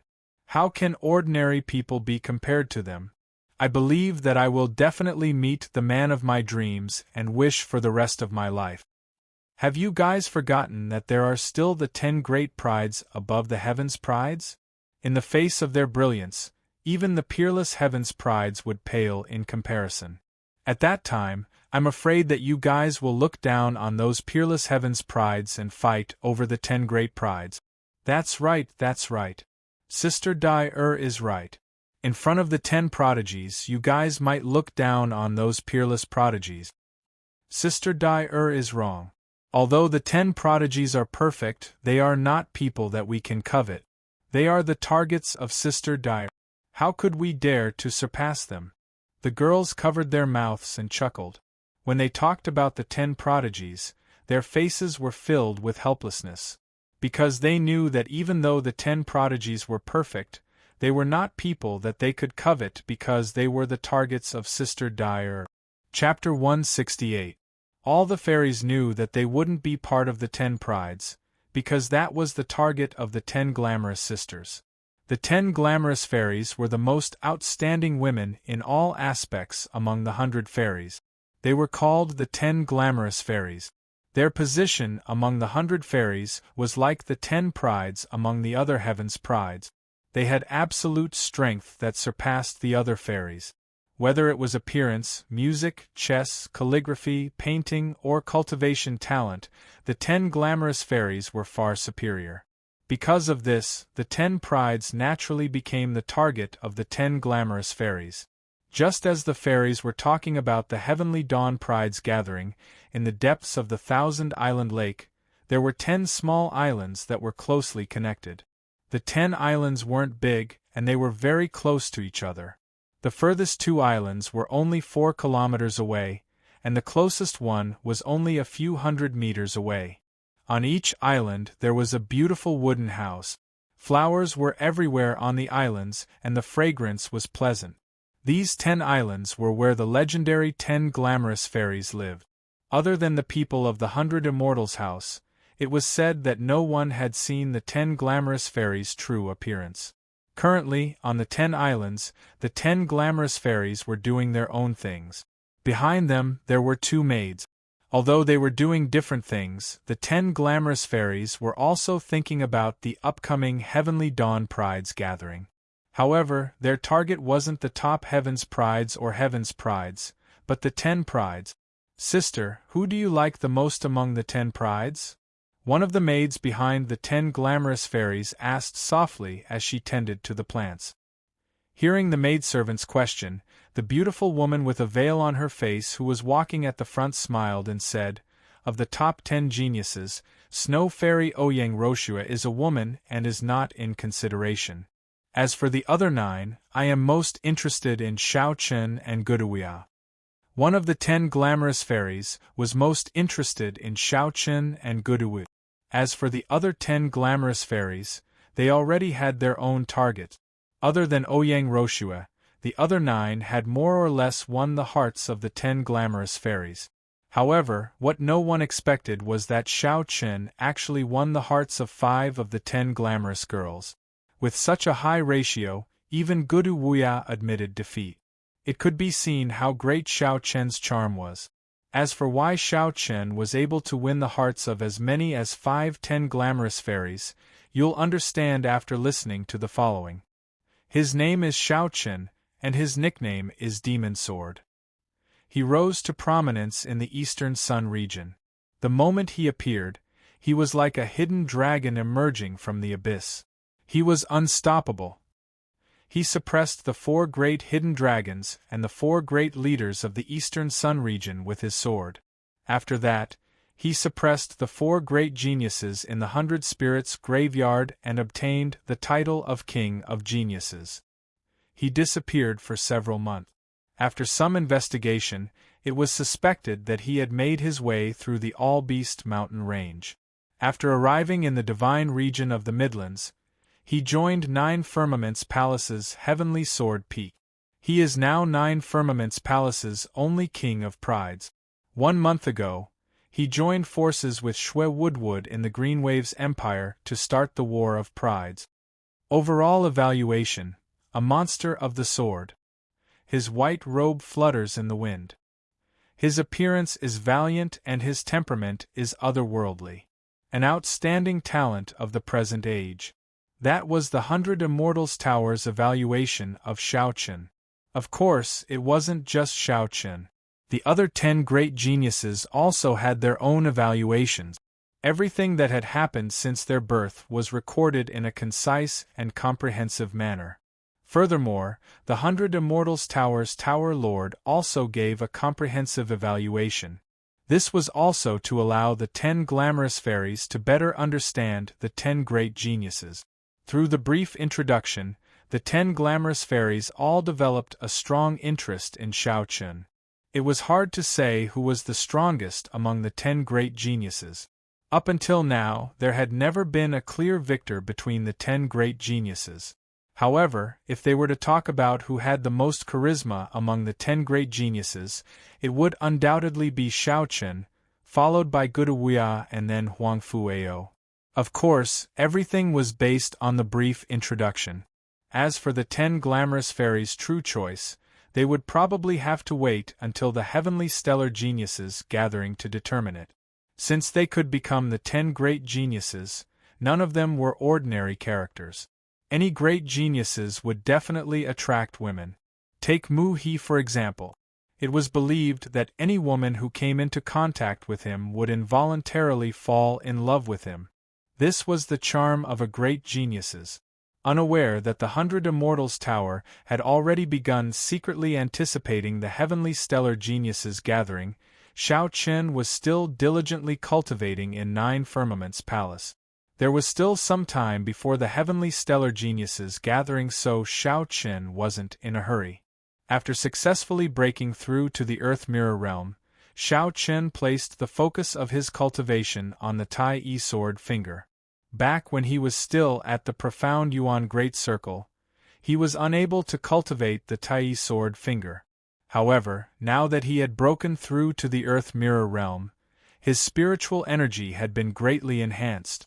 Be it in terms of quantity or quality, it was far superior to when he was at the Profound Yuan stage.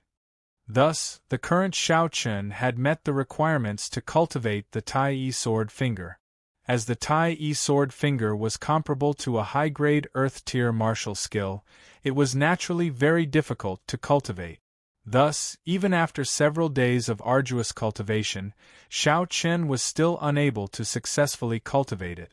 Clearly, cultivating an Earth-tier martial skill was not something that could be done within a short period of time. However, before the Heavenly Stellar Geniuses gathering began, Xiaochen still hoped that he could cultivate the Tai Yi Sword Finger to the Earth Mirror Realm at the very least. That way, his combat power would also increase. Cultivating diligently. On an uninhabited mountain beside Heavenly Sword Peak, Shao Chen was continuously cultivating the Tai sword finger. This was already the 5th day since he arrived. He had already lost count of how many times he had failed to execute the Tai sword finger technique, but no matter how hard he tried, he was still unable to succeed. Calming his mind, Shao Chen pondered over the matter. Despite the repeated failures, Shao Chen did not feel discouraged. On the contrary, it only served to ignite Shao Chen's fighting spirit. After an entire night of meditating, Shao Chen adjusted his condition to its peak. When dawn arrived, Shao Chen slowly opened his eyes and tapped his finger lightly in front of him. The instant Shao Chen's finger landed, a surge of spiritual energy could be seen. In an instant, a sword ray that was several dozen meters thick flashed across the air and struck a mountain in the distance. Under the might of his finger, the mountain shook violently, causing rocks to fall and trees to collapse. The essence of the Tai sword finger lay in its violent strength. There was no technique to it at all. It simply relied on brute force to suppress the opponent. Just like Jian Yi, it had no edge, yet it was difficult to block. This was the essence of the Tai sword finger. I've finally succeeded. Looking at the incomparably thick sword ray, Shao Chen couldn't help but reveal a smile on his face. Even though he had only reached the Earth Mirror realm, he didn't let his days of arduous cultivation go to waste. Chapter 169. After successfully cultivating the Tai sword finger, he spent another 3 days to completely stabilize it. At the same time, there were only a few days left before the Heavenly Star Pride King assembly. Standing on the mountain peak, the other 9 Cloud Palace Heaven's Prides had already set off for the Thousand Island Lake. Calculating the time, it was about time for him to set off as well.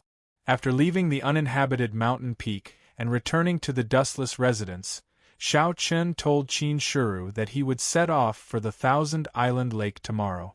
Qin Shuru nodded in response to Shao Chen's decision. In fact, she was also filled with anticipation for the upcoming Heavenly Star Pride King assembly. Of course, Qin Shuru's anticipation was because he wanted to see Shao Chen shine in that gathering of Heaven's Prides. As Shao Chen's wife, she naturally hoped that her husband would be a mighty lord standing proudly in the world. After a night of silence, when Shao Chen exited from his cultivation early the next morning, Qin Shuru had already made all the necessary preparations. Qin Shuru had also finished instructing Qin Yao and Qin Luo. He walked out of the dustless residence with Qin Shuru. Before leaving, he naturally had to bid farewell to Song Xian and Dao Master Danyun. First, he went to Dao Master Danyun's residence. Knowing that Shao Chen was going to participate in the Heavenly Star Pride King assembly, Dao Master Danyun casually tossed a bottle of pills to Shao Chen. It was a bottle of healing pills of the heaven grade. As long as it wasn't a fatal injury, 1 pill would be enough to stabilize the injury. He didn't stand on ceremony with Dao Master Danyun and directly accepted the bottle of healing pills. Dao Master Danyun then said drunkenly, "Kid, when you go to the Thousand Island Lake, remember to take care of my girl. If anything happens to her, I'll skin you alive." Shao Chen already knew that Ouyang Roshua, the king of Pride of the Dan Valley, was the daughter of Dao Master Danyun. Hearing this, Shao Chen nodded helplessly. He thought that they were all kings of pride, who would take care of who. Moreover, he did not believe that Ouyang Roshua would be bullied at the Thousand Island Lake. After bidding farewell to Dao Master Danyun, Shao Chen went to the main hall of the Heavenly Sword Peak to bid farewell to Song Xian and the others. After exhorting Shao Chen to be careful, Song Xian personally prepared a golden-winged eagle for Shao Chen. Riding the golden-winged eagle, Shao Chen and Qin Shuru soared into the sky and soon disappeared into the horizon, rushing towards the Thousand Island Lake. Shao Chen set off on the golden-winged giant eagle. At the same time, the other 10 chosen kings were also making their way to the Thousand Island Lake. In the Mu clan, Mu he left alone on the Mu clan's flying beast. In the Heavenly Secrets Hall, Guduwia brought his junior sister, who was also his wife, and also left the Heavenly Secrets Hall, heading towards the Thousand-Island Lake. As if they had discussed it beforehand, the 10 chosen kings did not travel with their respective factions' heaven prides, but headed towards the Thousand-Island Lake alone. As the 10 chosen kings set off, more and more people gathered around the Thousand-Island Lake. Everyone wanted to personally witness the first gathering of the world's heaven prides. It was simply overcrowded, especially for the younger generation of cultivators. To them, heaven prides were the goal of their hard work. Everyone worked hard to become a heaven pride. As for becoming a king of pride, it was too difficult. After all, there were only 10 kings of pride in the entire heavenly Chen continent. It was easier said than done to reach the throne. Countless people were waiting for the gathering to begin. At the same time, the 100 Immortals House also provided full support for the gathering. It was rumored that the House Master of the 100 Immortals House personally took action and forcefully merged the small islands in the Thousand-Island Lake together. Now, a huge island appeared in the center of the Thousand-Island Lake. Around this island there were 10 smaller islands. In the center was the largest island. On this island, there were already over 100 mahogany tables and chairs. Clearly, this island was prepared for the heaven prides. As for the 10 smaller islands surrounding this island, there were no tables or chairs. However, at the center of each island, there was a magnificent pavilion. That's right, using the word magnificent to describe a pavilion was not an exaggeration. Rather, it was because the pavilions on these 10 islands were truly too exaggerated. They were unimaginably large, and their designs were grand and magnificent. Without a doubt, these 10 islands belonged to the 10 great prides. At this moment, these 10 islands were named after the 10 great prides. For example, the island that belonged to Shaochen was named Demon Sword Island. Time slowly passed and the day of the gathering finally arrived. Early in the morning, countless people had already gathered at the edge of the Thousand-Island Lake. Some people with extraordinary status had their own seats, while some ordinary warriors could only squeeze and stand together. However, even so, the crowd's enthusiasm did not decrease at all.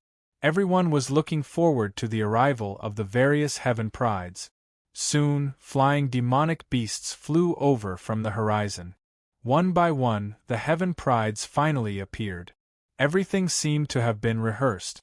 The first batch that appeared was naturally the weakest of the top heaven prides. They were also the group with the largest number of people. There were as many as 60 to 70 of them. After a preliminary count, the number of heaven prides in the entire heavenly Chen continent, excluding the 10 great prides, should be around 110. As for the top heaven prides, there were 70 of them. As for the top heaven prides, there were 40 of them. With the appearance of the top geniuses, they naturally stepped onto the gigantic island in the middle. As for the other 10 islands beside it, they did not dare to touch them no matter what. Those islands belonged to the top 10 geniuses, and they did not have the right to enjoy them. After the top geniuses appeared and landed on the island, they each found their own seat. Those who were familiar with each other would sit together. However, it wasn't hard to see that the top geniuses had chosen the seats towards the back. That was because the seats towards the front belonged to the top geniuses. They wouldn't be able to get a share of those seats. Following the appearance of the top heaven prides, the atmosphere at the edge of the Thousand-Island Lake was completely ignited. Many people were loudly discussing the names of the top heaven prides and the forces they belonged to. There were even people who were constantly bragging about the combat strength of the top heaven prides. Those who could become heaven's prides naturally couldn't be mediocre. Even the weakest top heaven's prides would more or less have some battle records that they could take out. These battle records were often the standard by which the 7 overlord forces judged a heaven's pride. Basically, all the top heaven prides had battle records that allowed them to kill opponents of a higher level. This could be said to be a requirement to become a heaven pride. If they could not kill opponents of a higher level, how could they be called a heaven prides? Everyone was discussing about these top-tier geniuses. But just at this moment, many of them shouted out in unison, "Hurry up and look! The supreme geniuses are here!" Chapter 170. Look, the peerless geniuses are here. Following the appearance of the top geniuses, the peerless geniuses also appeared on the horizon from different directions. It had to be said that the geniuses were divided into 3 classes, and the gap between each class was insurmountable. Compared to the top geniuses, the peerless geniuses were much stronger in terms of aura, battle prowess, and the feeling they gave others. The number of peerless geniuses was less than half of the top geniuses. There were only about 40 of them, but their aura was completely incomparable to the top geniuses from before. One after another, the peerless geniuses landed on the gigantic island in the center. As soon as they landed, the peerless geniuses unconsciously looked towards the 10 islands that symbolized the position of the king. Their eyes involuntarily flashed with a hint of fervor. However, this fervor only lasted for a brief moment. Although they were existences that were second only to the top 10 geniuses, after the previous round of battle, they already knew that in front of the top 10 geniuses, they were just a bunch of clay chickens and pottery dogs. Just like what Huang Fuao had said in the invitation to the top geniuses were no match for the top geniuses at the same cultivation level. Now that the top 10 geniuses had all broken through to the Earth Mirror realm, the gap between their cultivation levels was gradually widening. Therefore, the top geniuses could only bow their heads and submit to the top 10 geniuses. The top 10 geniuses were like a lightning pool that they couldn't surpass. The top geniuses and peerless geniuses had all arrived, leaving only the top 10 geniuses. However, the 100 fairies from the 10,000 Immortals house arrived first. Of course, this didn't include the 10 alluring fairies. Today, their only goal was the top 10 geniuses.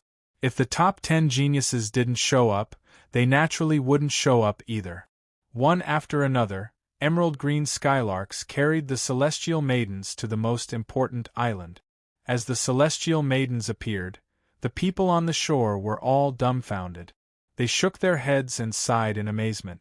Are these the fairies from the 100 Immortals house? They are indeed peerless beauties. Yeah, if I could spend a night with these fairies, I wouldn't hesitate to lose all my cultivation. They were indeed incomparably beautiful, especially the aura these fairies exuded. After being trained by the 100 Immortals house since young, they weren't any weaker than the young ladies from the major clans. Just a single glance was enough to make any man unable to resist. There were even people who were willing to give up their cultivation just to spend a night with these fairies. From this, one could see that the fairies from the 100 Immortals house were truly worthy of their reputation. Forget it, the 100 fairies from the 100 Immortals house have yet to receive a guest. And in front of the other geniuses, you want to snatch a woman? Are you courting death? Hearing the discussions of the crowd, someone naturally scolded. They all knew that everyone was just a spectator today. The only ones who could truly enjoy the feast of these beautiful fairies were the Sky Prides on the central island. She had a clear view of the situation, and that was indeed the case. After the 100 celestial maidens appeared, they first sized up the geniuses present. Then, according to their individual choices, the 100 celestial maidens successively chose the geniuses they liked. The supreme geniuses were naturally the first choice, followed by the peak-level geniuses. One by one, the fairies walked to the side of the geniuses they admired and started to pour wine for them. With fairies accompanying them, the geniuses naturally felt relaxed and happy. All of them had smiles on their faces as they sighed in their hearts. This 100 Immortals house was truly a paradise on earth. Just these fairies alone were enough to make one forget to leave. Heroes love beauties, beauties are compatible with heroes. This was a logic that would never change. Very swiftly, a scene like this appeared on the central island. Beside each of the geniuses, there was a fairy serving them. She had a smile on her face and her actions were graceful. Every action of the fairies caused the geniuses to feel extremely satisfied. And just when the geniuses were enjoying the gentleness of the fairies, a bestial roar rang out from the horizon. Everyone inclined their heads only to see a gigantic white-winged tiger flying over from the horizon. The huge tiger had a pair of wings on its back. Its body was snow-white and its killing intent was threatening. On the back of the tiger, there was a young man in a cyan robe. He held a flute in his hand and put it behind his back. He was looking down at the Thousand-Island Lake calmly. "It's here." Upon witnessing the emergence of the white-winged tiger, one of the geniuses blurted out. That's right, the person who had arrived was naturally one of the 10 great prodigies. As the white-winged tiger approached, someone quickly recognized this prodigy. It was Gumu, who was known as serene. He hadn't joined any influential group. According to legends, his teacher was also a ruler, but he was a hermit and didn't care about worldly affairs. Celestial Music Gumu, ancient barbarian King Huanggu, and godly Fist Lin Nua didn't belong to any influential group, but they all had a ruler's teacher. The rulers of the continent of the 9 clouds also knew who those 3 rulers were, but because of their personalities, they didn't care much about the affairs of the Tiantian continent. Therefore, they weren't as famous as the rulers of the 7 influential group. They were considered extremely strong cultivators. Surprisingly, the first one to show up was serene Gumu. Gumu was standing on the white-winged tiger's back and whispering to himself, "Am I early?" Glancing at the 10 proud monarch islands, Gumu felt helpless when he realized that none of the proud monarchs had arrived. At the same time, when Gumu arrived above the Thousand-Island Lake, his proud monarch island emitted a white glow, reminding him that this was his proud monarch island. Flying towards his own Pride King Island, Gumu leaped down lightly from the white-winged tiger and landed on the Divine Music Island. At the same time, all the geniuses on the central main island stood up and bowed. "Greetings, Divine Music Pride King. You're all too polite. No need to be so polite. I'll wait for the others," said Gumu with a smile. Then, he turned around and walked towards the pavilion. He didn't want to interact with the geniuses too much. In Gumu's eyes, he was only interested in the other geniuses. Even though they were given the cold shoulder, none of the King of Prides dared to complain. As for the 100 fairies beside them, they all felt admiration for Gumu. However, it was a pity that the King of Prides did not belong to them. That was the goal of Big Sister Shurien. After serene Gumu showed up, another beast roar spread in the air. A gigantic celestial crane descended from the sky. A young woman in a white dress was standing on it. She was the king of geniuses from the celestial Dan Valley, Ouyang Roshue. Ouyang Roshue was the second one to arrive. When Gumu saw her, he smiled and stood up. He smiled at her and said, "I've heard so much about you, Fairy Shue. Now that I've met you, you're really worthy of your title." Chapter 171. I have also heard of Xian Yin's name. Ouyang Roshue bowed slightly and said in an indifferent tone after hearing Gumu's words. As her voice sounded, Ouyang Roshue's Pride King Island emitted a white light. At the same time, laughter rang out. Soon after, a fire-feather eagle flew over from the horizon. A young man in black clothes stood on it. "Haha, serene Gumu, Snow Fairy Ouyang Roshue. I've long heard of your names." The young man's voice rang out before he had even arrived. Ouyang Roshue and Gumu both looked towards the young man. Gumu even opened his mouth to reply. "Godly Fist Lin Nua. Haha, this is getting more and more interesting." The 3 great Pride Kings had appeared one after another. This was the first time they had met, but the 3 of them did not feel the slightest bit of unfamiliarity. It was as if they were old friends who had known each other for a long time. It was not difficult to hear the thick battle intent hidden in their hearts from their ordinary conversation. After a simple exchange of greetings, the 3 of them arrived at their respective Pride King Islands. Only now did the geniuses on the central main island find an opportunity to speak. They greeted Ouyang Roshue and Lin Nua, who had just appeared. "Greetings, Snow Fairy, greetings, Godly Fist. Haha, you guys have fun. There's no need to pay attention to the three of us. We'll wait for the others." Just like Gumu, Lin Nuo laughed in a clear voice in the face of the crowd's greetings. Following which, he waved his hand and walked into the pavilion. As for Snow Fairy Ouyang Roshua, he did not even bother with her. Although a warm smile hung at the corner of her mouth, everyone could clearly feel the indifference that kept people 1,000 miles away from her. The appearance of the three king prides caused the atmosphere of the entire 1,000-island lake to reach a peak. Those were king prides. Normally, it was already rare to see even one of them. Yet now there were actually 3 king prides gathered here. If the appearance of the exceptional geniuses earlier had suppressed the aura of the elite geniuses, then the 3 pride kings had completely suppressed the 100-plus geniuses on the central main island. The 3 pride kings sat in their own pavilions and occasionally chatted casually. They did not seem to have any intention of paying attention to the others. As the 3 of them chatted, more pride kings quickly arrived. This time, 2 pride kings had appeared at once. They did not come together. Instead, they came from different directions. It just so happened that they appeared at the same time. A gray-robed man rode on a huge bloodbat. His eyes were sharp as he approached from the east.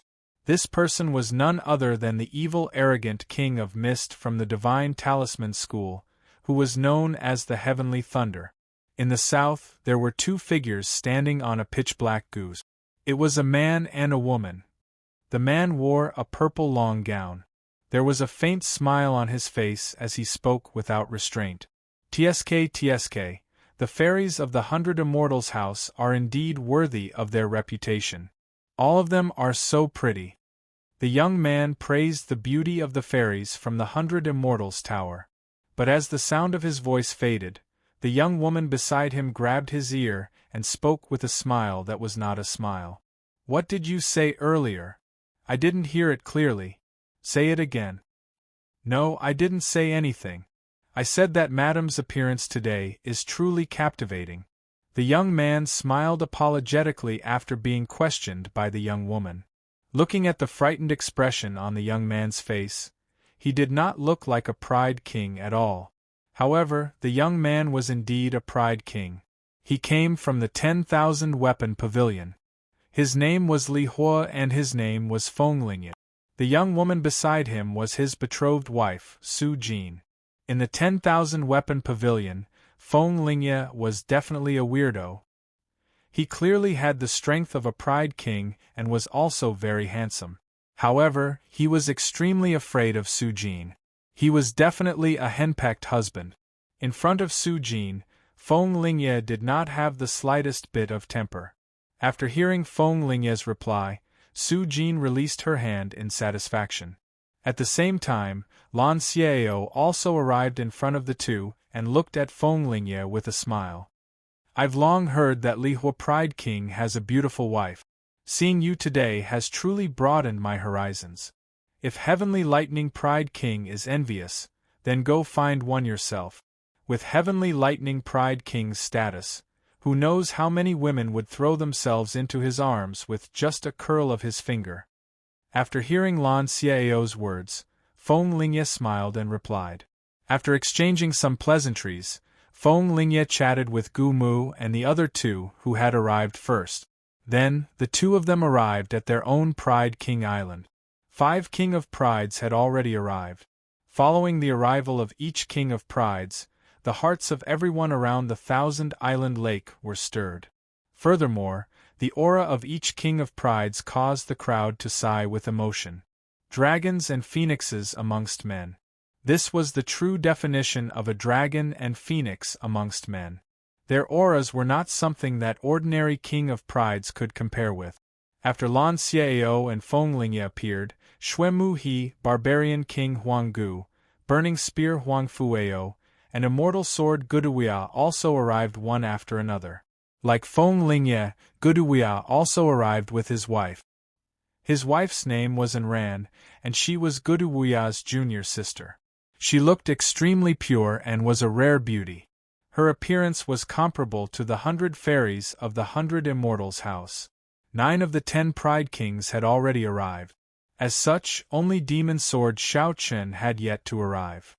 As the host, Huang Fu Ao smiled and spoke to the crowd on his own Pride King Island.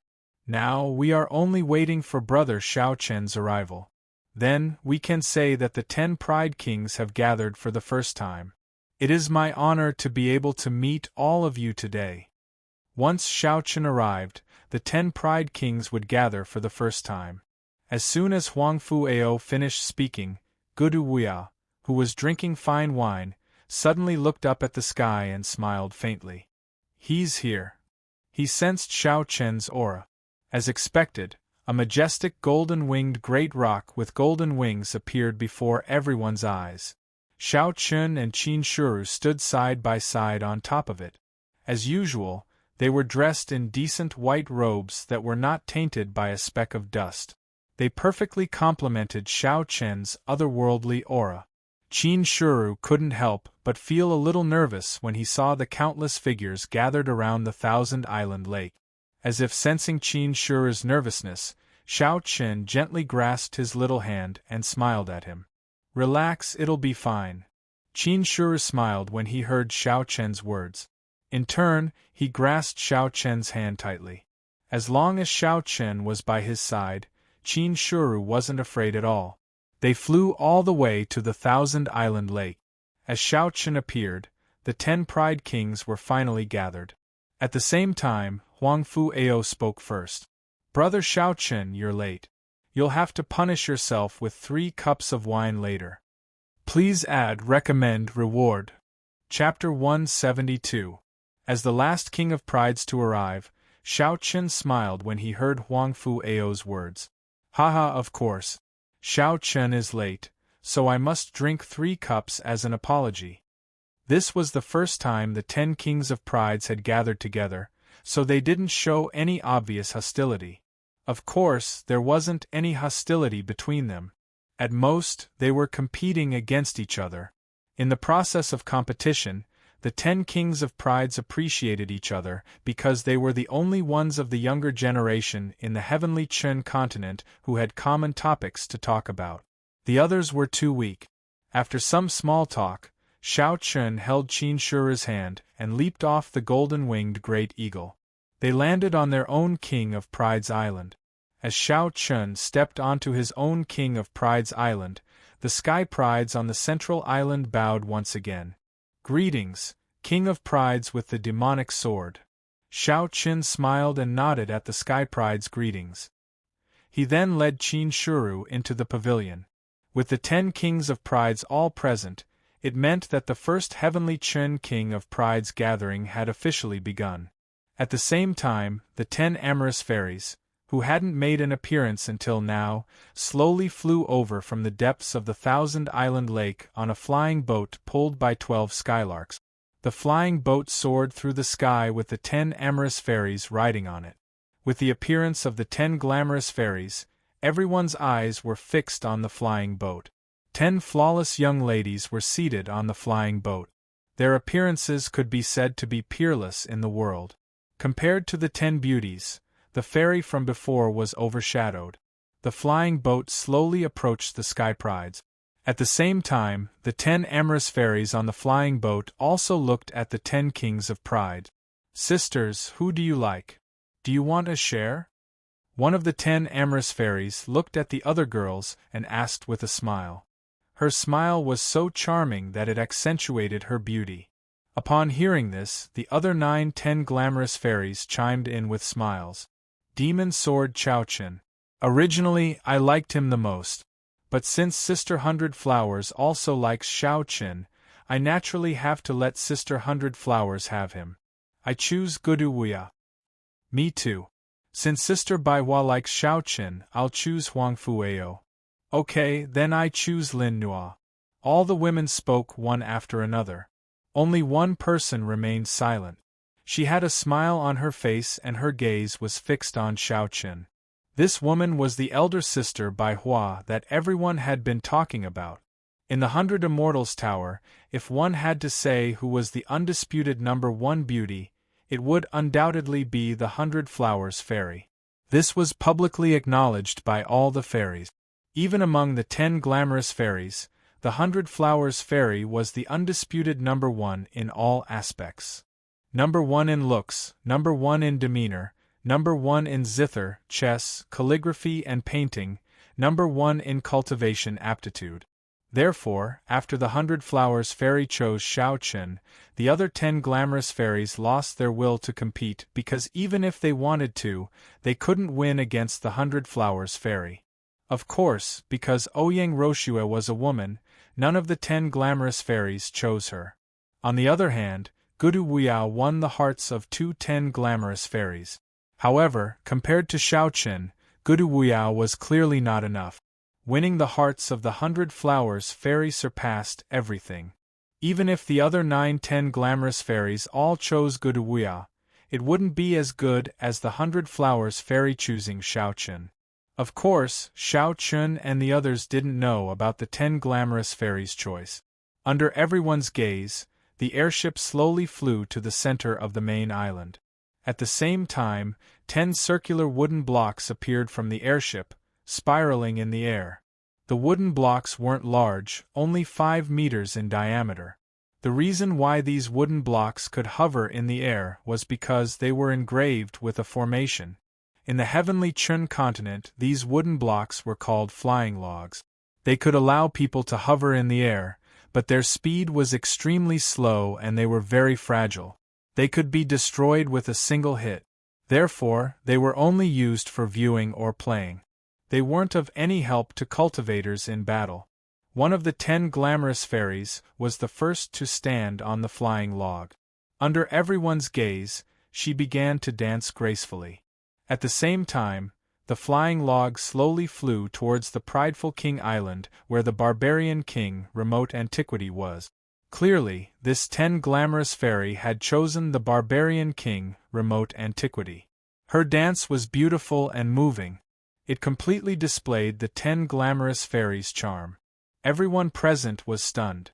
Even the geniuses seemed to have forgotten about their female companions at this moment. Their gazes were all fixed on the 10 glamorous fairy. If the previous 100 fairies were considered as mortal fairies, then the 10 glamorous fairies were the 9 heavens goddesses who didn't eat the food of mortals. It was rare to see such a stunning beauty in the mortal world. Following the graceful dance, the flying log slowly landed on the prideful King Island where the barbarian king was located. The 10 glamorous fairies slowly walked down from the flying log and came to the barbarian king's side. She bowed to him and spoke in a very appropriate manner, "Your servant greets the Lord." The first 10 glamorous fairy had chosen the barbarian king. Regarding this, the other geniuses were extremely envious. Compared to the 10 glamorous fairies, how could the fairies around them be called fairies? The difference between them and the 10 glamorous fairies was obvious. However, these geniuses also knew that the 10 glamorous fairies belonged to the 10 prideful kings. They couldn't touch them. After the first 10 glamorous fairy chose the king of prideful kings she admired, the rest of the 10 glamorous fairies appeared one after another. They either displayed their dance or calligraphy skills. At the same time, the 10 glamorous fairies' temperaments were all different. Some were charming, and some were gentle. In any case, there was a myriad of styles that made one's heart itch unbearably. One by one, the 10 glamorous fairies appeared. After the barbarian king, Gu Mu, Lan Xiao, Feng Lingye, and the other prideful kings all obtained the trust of the 10 glamorous fairies. It's worth mentioning that Feng Lingye, who had a trachea, was once again threatened by Su Jin's gaze after he obtained the heart of a 10 glamorous fairy. That gaze clearly conveyed a message to Feng Lingye. It's fine if you're just putting on a show, but if you dare to do it for real, I'll cripple you and make you unable to play with women for the rest of your life. With such a gaze, even if Feng Lingye was accompanied by a beauty, he only dared to obediently sit where he was. He didn't have the slightest intention of taking half a step forward. It was quite comical. On Demon Sword Island, Qin Shuru looked at Xiao Qin with a smile and asked, "Husband, why don't any of the 10 glamorous fairies choose you? Is it because you're not charming enough? Look, everyone else has already won the heart of a 10 glamorous fairy, but you're the only one who hasn't. Please add, recommend, reward." You're tuning in to the Phoenix Knights YouTube channel. Don't forget to subscribe and join us on this journey to catch the most captivating stories.